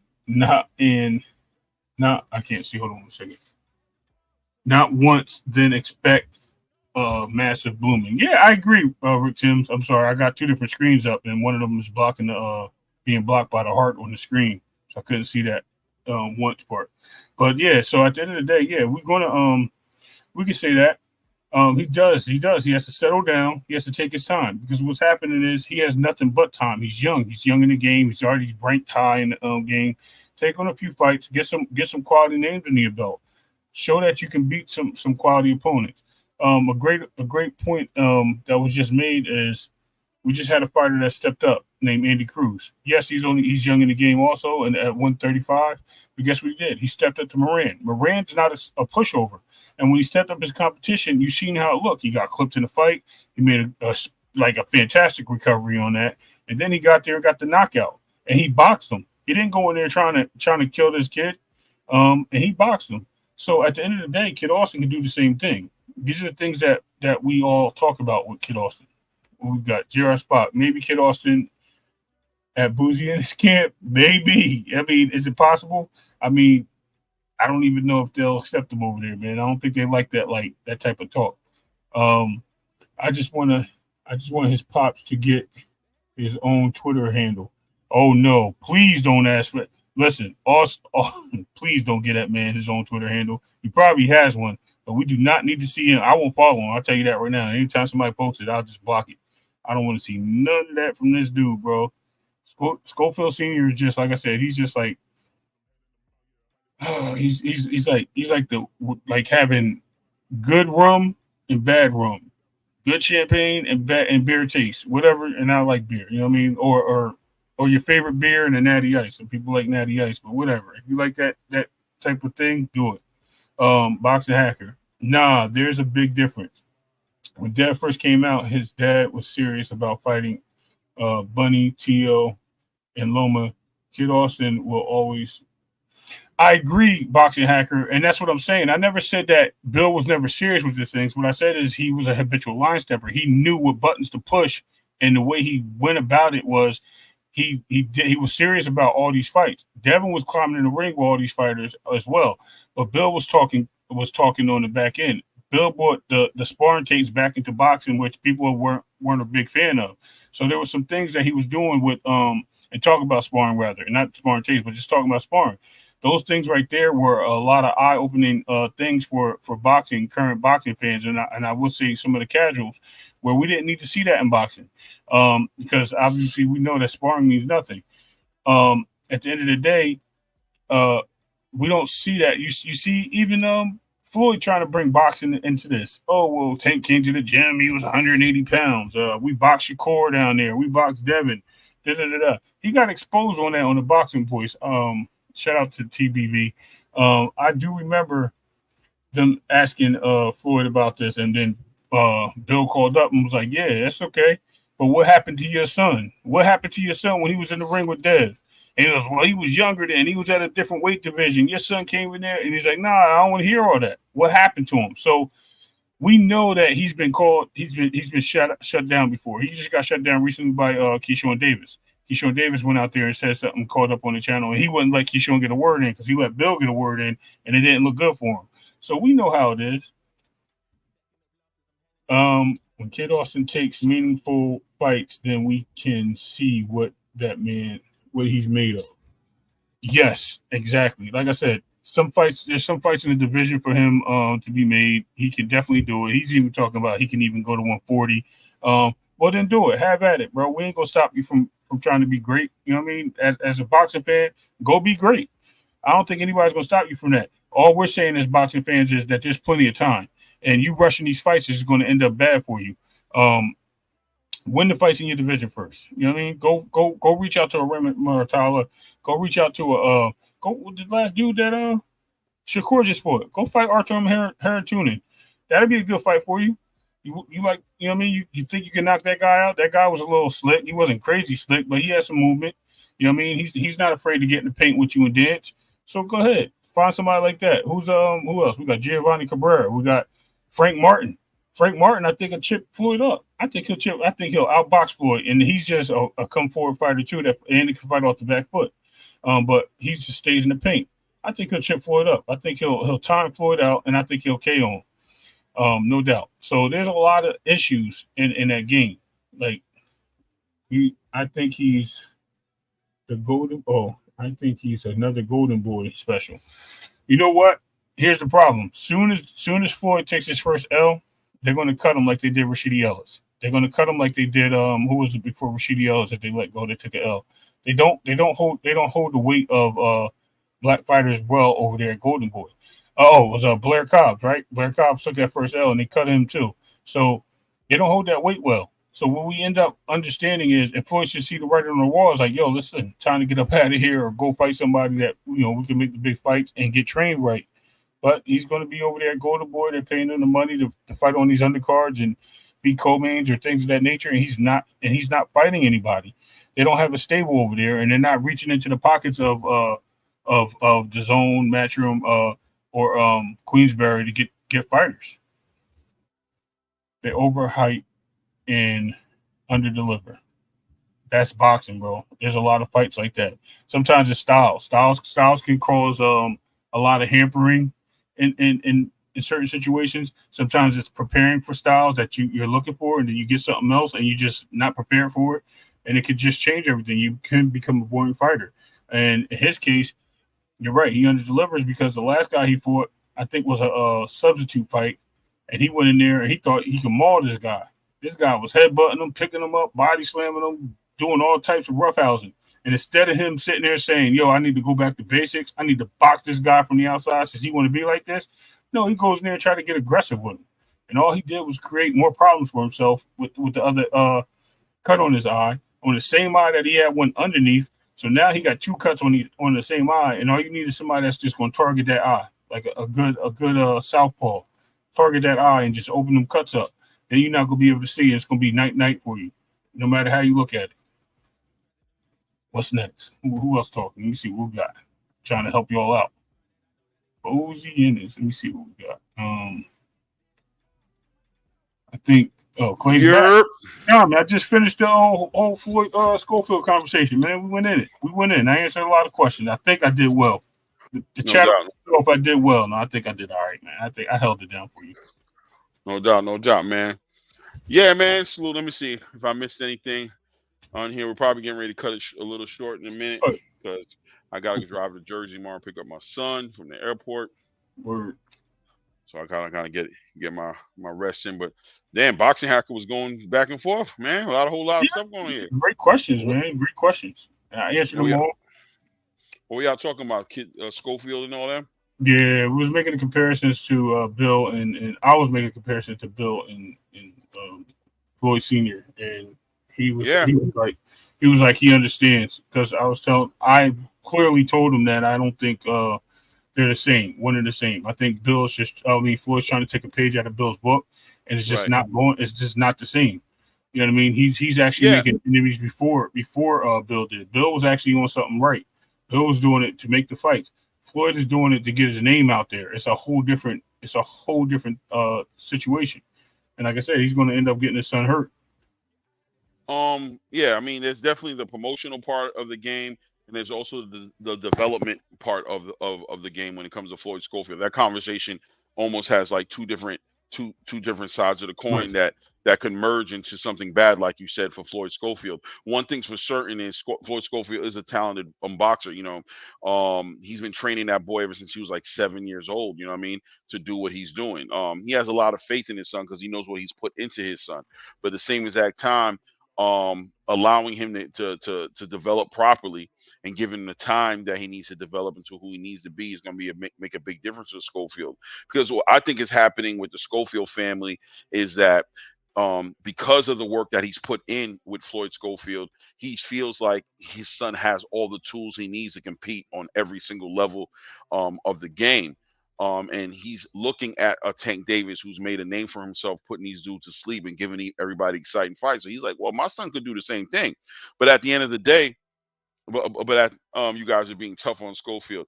I'm not being tough on him. I actually No, celebrate not at him. all. Like Not at all. I think he's a great fighter. You know what I'm saying? But I do think that the development stages of a fighter is to be respected. I think Schofield should be fighting the boxers he's fighting the right way. Sometimes it seems as if the fighters he should be boxing, he's brawling with, Right. and you know what I mean. And he shouldn't be doing that. He should take advantage of what's in front of him, get wins, and eventually those opportunities will come for him. But at the same time, the matchmaking should be better. Don't just push him into a situation where you're throwing him in the ring with a Keyshawn Davis or Shakur Stevenson or Tank Davis or the kind of conversations I'm hearing them have. You don't necessarily have to do that. A lot of matchmakers to do their job focus on activity more than anything right now.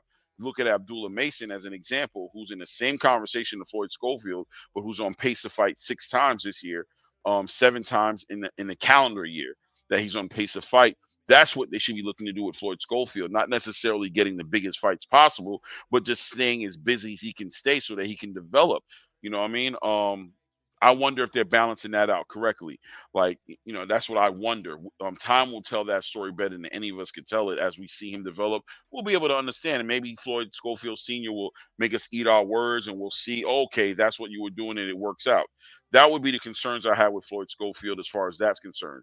Now, as far as the mouthpiece of Senior is concerned, yeah, man, he's definitely looking like he's going down the lane of a Devin Haney, of a Bill Haney, and promoting his son. Is it the right timing for it? I don't know, man. Hindsight is always the truth teller in these stories. I mean, if he ends up blowing him up and put him in a position, let's say he gets in a fight with Tank and gets a $7 million payday, then, we kind of look like, how can you argue with the tactics that his father used to get him in that situation? But I would say this: Floyd Schofield Sr. being the promoter of his son as well as his trainer could be conflicted. And the same thing happened with Bill and Devin to a degree, right? Like being his promoter, but also being his trainer seems like at some point it got conflicted, right? Because promoting Devin got into saying that Devin was going in the ring to kill somebody, hit him with a brick hand. And it kind of like went against what Devin actually does. So it's like the promotion seems like it leaked into the training. And all of a sudden, Devin became a puncher against Ryan Garcia and got clipped 100,000 times. So Floyd Schofield Sr. promoting his son as the next best thing since sliced bread and kind of wanting him to be kind of putting his promoter hat on during the training, it seems like, right? So it's like we're going to change it up now because what the fans want you to do is be this exciting fighter. And my job is to promote you and make you a big star in front of these fans. So instead of becoming a boxer who punches when he has opportunity, you're going to be a puncher first. And now he's putting him in a situation where he's getting cuts over and under his eye. He's getting a lot of scar tissue in situations that he doesn't need to be in right now. So that's why I think there's two separate conversations that seem to be coming together. And Floyd Schofield Sr., as well as Bill Haney, by the way, coming off of the performance that Devin was just involved in, they both have to take in consideration at picking one side of the field and staying there and allowing somebody else to do the other thing. So if you're going to train Devin, chill with the promotion. Let somebody else handle that. Get with the company that's going to promote you properly and focus on training him to be the best fighter. If you're going to promote him, that's cool. Be the mouthpiece, promote him, but allow a trainer to go in there and take over the job of training Devin to make sure that he's prepared where he needs to be at. Same thing with Floyd Schofield Sr. If you're going to promote your son, promote him, but you might want to walk away from the training a little bit and allow somebody else to get involved in that. Now I hear rumors of, or I don't know if it's rumors, but I think Ronnie Shields is involved with that camp and is training Schofield as well. So time will tell what those guys are going to do and what that looks like. Let me see here. Well, can I Let answer me that just real read. quick? Wait on, let me just read this right quick. Okay. Hold on. Ty said, Claymore, did you see Canelo interview on Fight Hype? He told Bud go fight T.O. and said he don't need Turkey. Yeah, I mean, we talked about it a little earlier. Yeah, I mean, listen, that's what Canelo is supposed to say, right? Canelo is basically saying, you're not on my level. Go find somebody on your level to fight with. Go fight T.O. And then he said he don't need Turkey. He's right. Canelo's right. He does not need Turkey. This is a fact. Everybody knows that. You know what I mean? If Canelo's interested in making the money Turkey's offering him, then he'll entertain that. But if Canelo's getting the money he wants by using his vehicles, then that's what he should do. I personally feel like Turkey responded correctly by accepting Canelo not being interested in saying, I'm no longer interested in that. I'm no longer pushing that. Canelo's made it clear to me. He didn't say it in, first of all, we also have to understand that Turkey doesn't speak English as his first language. People sometimes don't want to factor that in to his responses. They'll look at it like Turkey's trying to make it look like he's leaving Canelo alone, like Canelo didn't tell him to kick rocks. I don't think Turkey's doing that. I think Turkey's just responding accordingly. Like, listen, man, the negotiations with Canelo are not working no more. We're going to leave that alone, and we're pursuing other things. Turkey responded to it in the right way. Look, we're going to go look to put Terrence Crawford in these other situations that we're looking to do it. Good luck to you, Canelo. Good luck on your fight. And if you change your mind, I'm sure you know how to reach us. And we can always talk. There's never any bad blood, I don't think, as long as nobody's disrespecting mothers, kids, and what I'm saying, going into that situation. Turkey's just responding accordingly. Going to fight T.O., that's just a shot. That's what Canelo's letting them know. Go fight. Basically saying, go fight somebody who wants to fight you. Stop trying to fight somebody who don't want to fight you. That's what I hear when Canelo said that.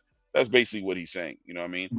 2 Cents said, gotta fight your way to the top, not just talk your way up 100%. 2 Cents. Dev got top tier training, and he's a top tier corner man. Maybe that's what it is. I agree with you, 2 Cents. Something though, right? Something. And J.R. Spock saying you're being tough on Schofield. I hope you don't think we're being tough on Schofield anymore. I'm just being honest. I think he's a real talented fighter who can do a lot of great things. I just think he needs to be moved the right way, man. That's all. If he's getting moved the wrong way, it can hurt him in the long run. Right. That's what I think. Ty say Kid is not a smart fighter, in my opinion. He can be, though, Ty. Kid Austin can be a smart fighter if you train him to be a smart fighter and if you guide him the right way. He's somebody who has a lot of faith in his father and in his training. He has a lot of faith in it, just like Devin did, right? Like Devin is a smart boxer, but he has so much faith in his father that when he went in the ring with Ryan Garcia, he just followed direction, right? Even when it was bad, he still kept every round. He got up, he went back to the same game plan because Dad said it was going to work. So he went and did it again. Let's separate the two there, Clay. This is what I wanted to touch on. Kid Austin didn't do that. Kid Austin even said that he didn't listen to his corner. We heard him arguing with his dad in the corner, and his dad telling him to slow down before the cut happened. Bro, just box this guy. He's aggressive. You can box him and beat him. What did he do? I'm going to go in there and knock him out. We talked about it. We watched that fight on the channel. And we was like, yo, he's very aggressive. So I think he's actually the polar opposite of Devin in the case the way he responds to his corner. He doesn't listen to his dad. And he said he hasn't been listening to him the last couple of fights. He has to go back and reevaluate, go into the gym and start focusing on listening to his corner. So, I mean, is he going to change that? That could pay dividends if you're saying what's right. You know what I mean? That could pay dividends. Or maybe just get somebody in the corner that's going to help direct him and he'll listen to. But if not, I'm telling you, it's going to end up bad for him. Yeah, that's true. That's definitely true, man. Something has to click over there because I definitely don't think he's moving correctly right now, one way or the other. So if he's not listening to his corner, then that's another conversation as well. Once again, adjustments may need to be made. Sometimes the corner loses the ear of the fighter. You know what I mean? Sometimes it just happens. You know what I mean? It looks like that happened with T.O. and his father. You know what I'm saying? We even saw Shakur kind of showing signs of that with Moses, with Wally a little bit. You know what I mean? Like, you know, that talk back and that thinking you know better, and putting yourselves in some compromised situations. Maybe that's what needs to happen. Either way, it sounds like there needs to be some adjustment. You know, you need that coach, and shout out to the coaches we held out earlier today, and I celebrated Robert Garcia and I celebrated Bozy Ennis. You know, you need a coach who can convince a fighter to buy into the process. And once a fighter gets to that point where they don't want to buy into the process anymore, they start feeling like they know more than you, or they say, you know what I mean? They start wanting to challenge your authority and move their own way. It can get kind of crazy in the ring. You know what I mean? Shout out to Jared Anderson, you know what I mean? Who, you know, had an eye-opening experience on Saturday. And once again, you're hearing that same consistent thing coming out of a fighter like him. Yeah, no shots at my trainer. He was telling me what to do. I was just doing my own thing. Well, you know, that's a problem. If the trainer don't got your ear, then he's useless to you. You know what I mean? Because he's there to put the game plan together to get you to victory, like Ryo did, execute the game plan and got himself a victory. So if Schofield truly feels that way, and that's how he feels like carrying it, him and his father aren't on that level anymore, to where he feels like he's listening to his father. If he's challenging what his father's saying, then that's also going to factor into a decision potentially being made to pull the father out of that situation, put somebody in there that Floyd will listen to, and let the father work on his other strength, which is promoting and managing his son's interest. Let me see. Sports said Shakur needs to bring Bomac's team in. Quite possibly. Shakur, a great boxer, but he needs to get nastier. Yeah, Sports.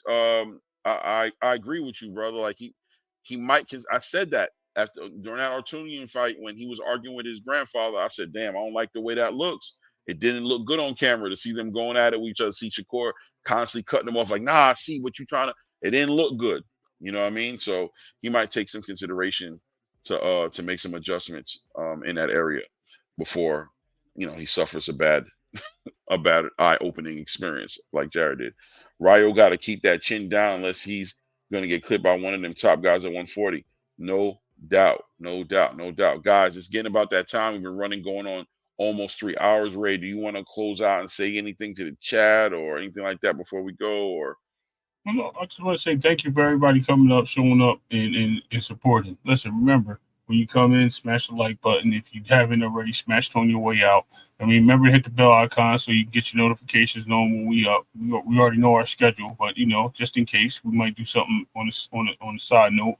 But it just helps, you know what I mean, helps the channel's growth. You know what I mean? Always support the channel. We don't beg, we don't ask, you know what I mean? We're just asking in the point of, I shouldn't say we don't ask, we don't beg, but we're asking, you know what I mean, and to help in the channel growth. You know what I mean? We only want the channel to grow, and we support, and all you day ones in here, we're glad for your support, and all the newcomers. You know what I mean? Thank you for being here, because when this channel blows up, we're going to remember every single one of you, and we love that we talking boxing here, and we're not being casual. That's it. No doubt. Salute to everybody in the building, man. Salute J Pitt City. Salute Champ Ross. Salute Ross Clot. Hold on a second here. Let me creep this in a little bit. Salute. Let's see. Salute J Pitt City. Salute Sports SI in the building, man. Salute TY. J Pitt City. 2 cents. Regular now, man. I appreciate you coming through. Boxing Hacker. Salute JR Spock. Rick Timms III. Salute to let's see here. Who else are we looking at here? That all the rest of you guys up in the building. You know what I mean? Salute everybody who came through. Hope you guys have a great evening. You know, you can catch us here tomorrow again, doing what we do. Salute, respect. Shout out to Flyer Frequency. You know what I mean? Shout out to JR Spock. And we out, bro.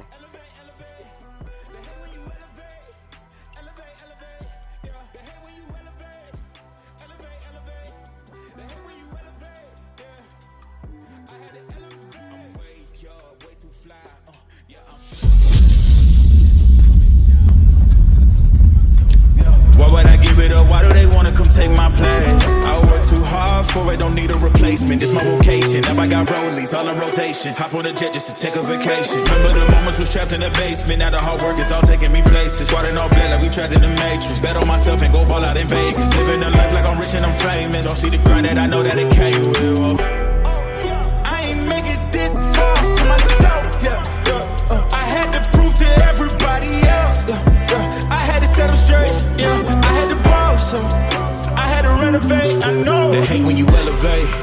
Stacking up losses, I'm handing them out, yeah, I had to go delegate. It feel like I'm floating, I'm lost in the moment, I swear I could levitate. They never believed that I would really fly, I had to go demonstrate. I had to set them straight. They hate when you elevate.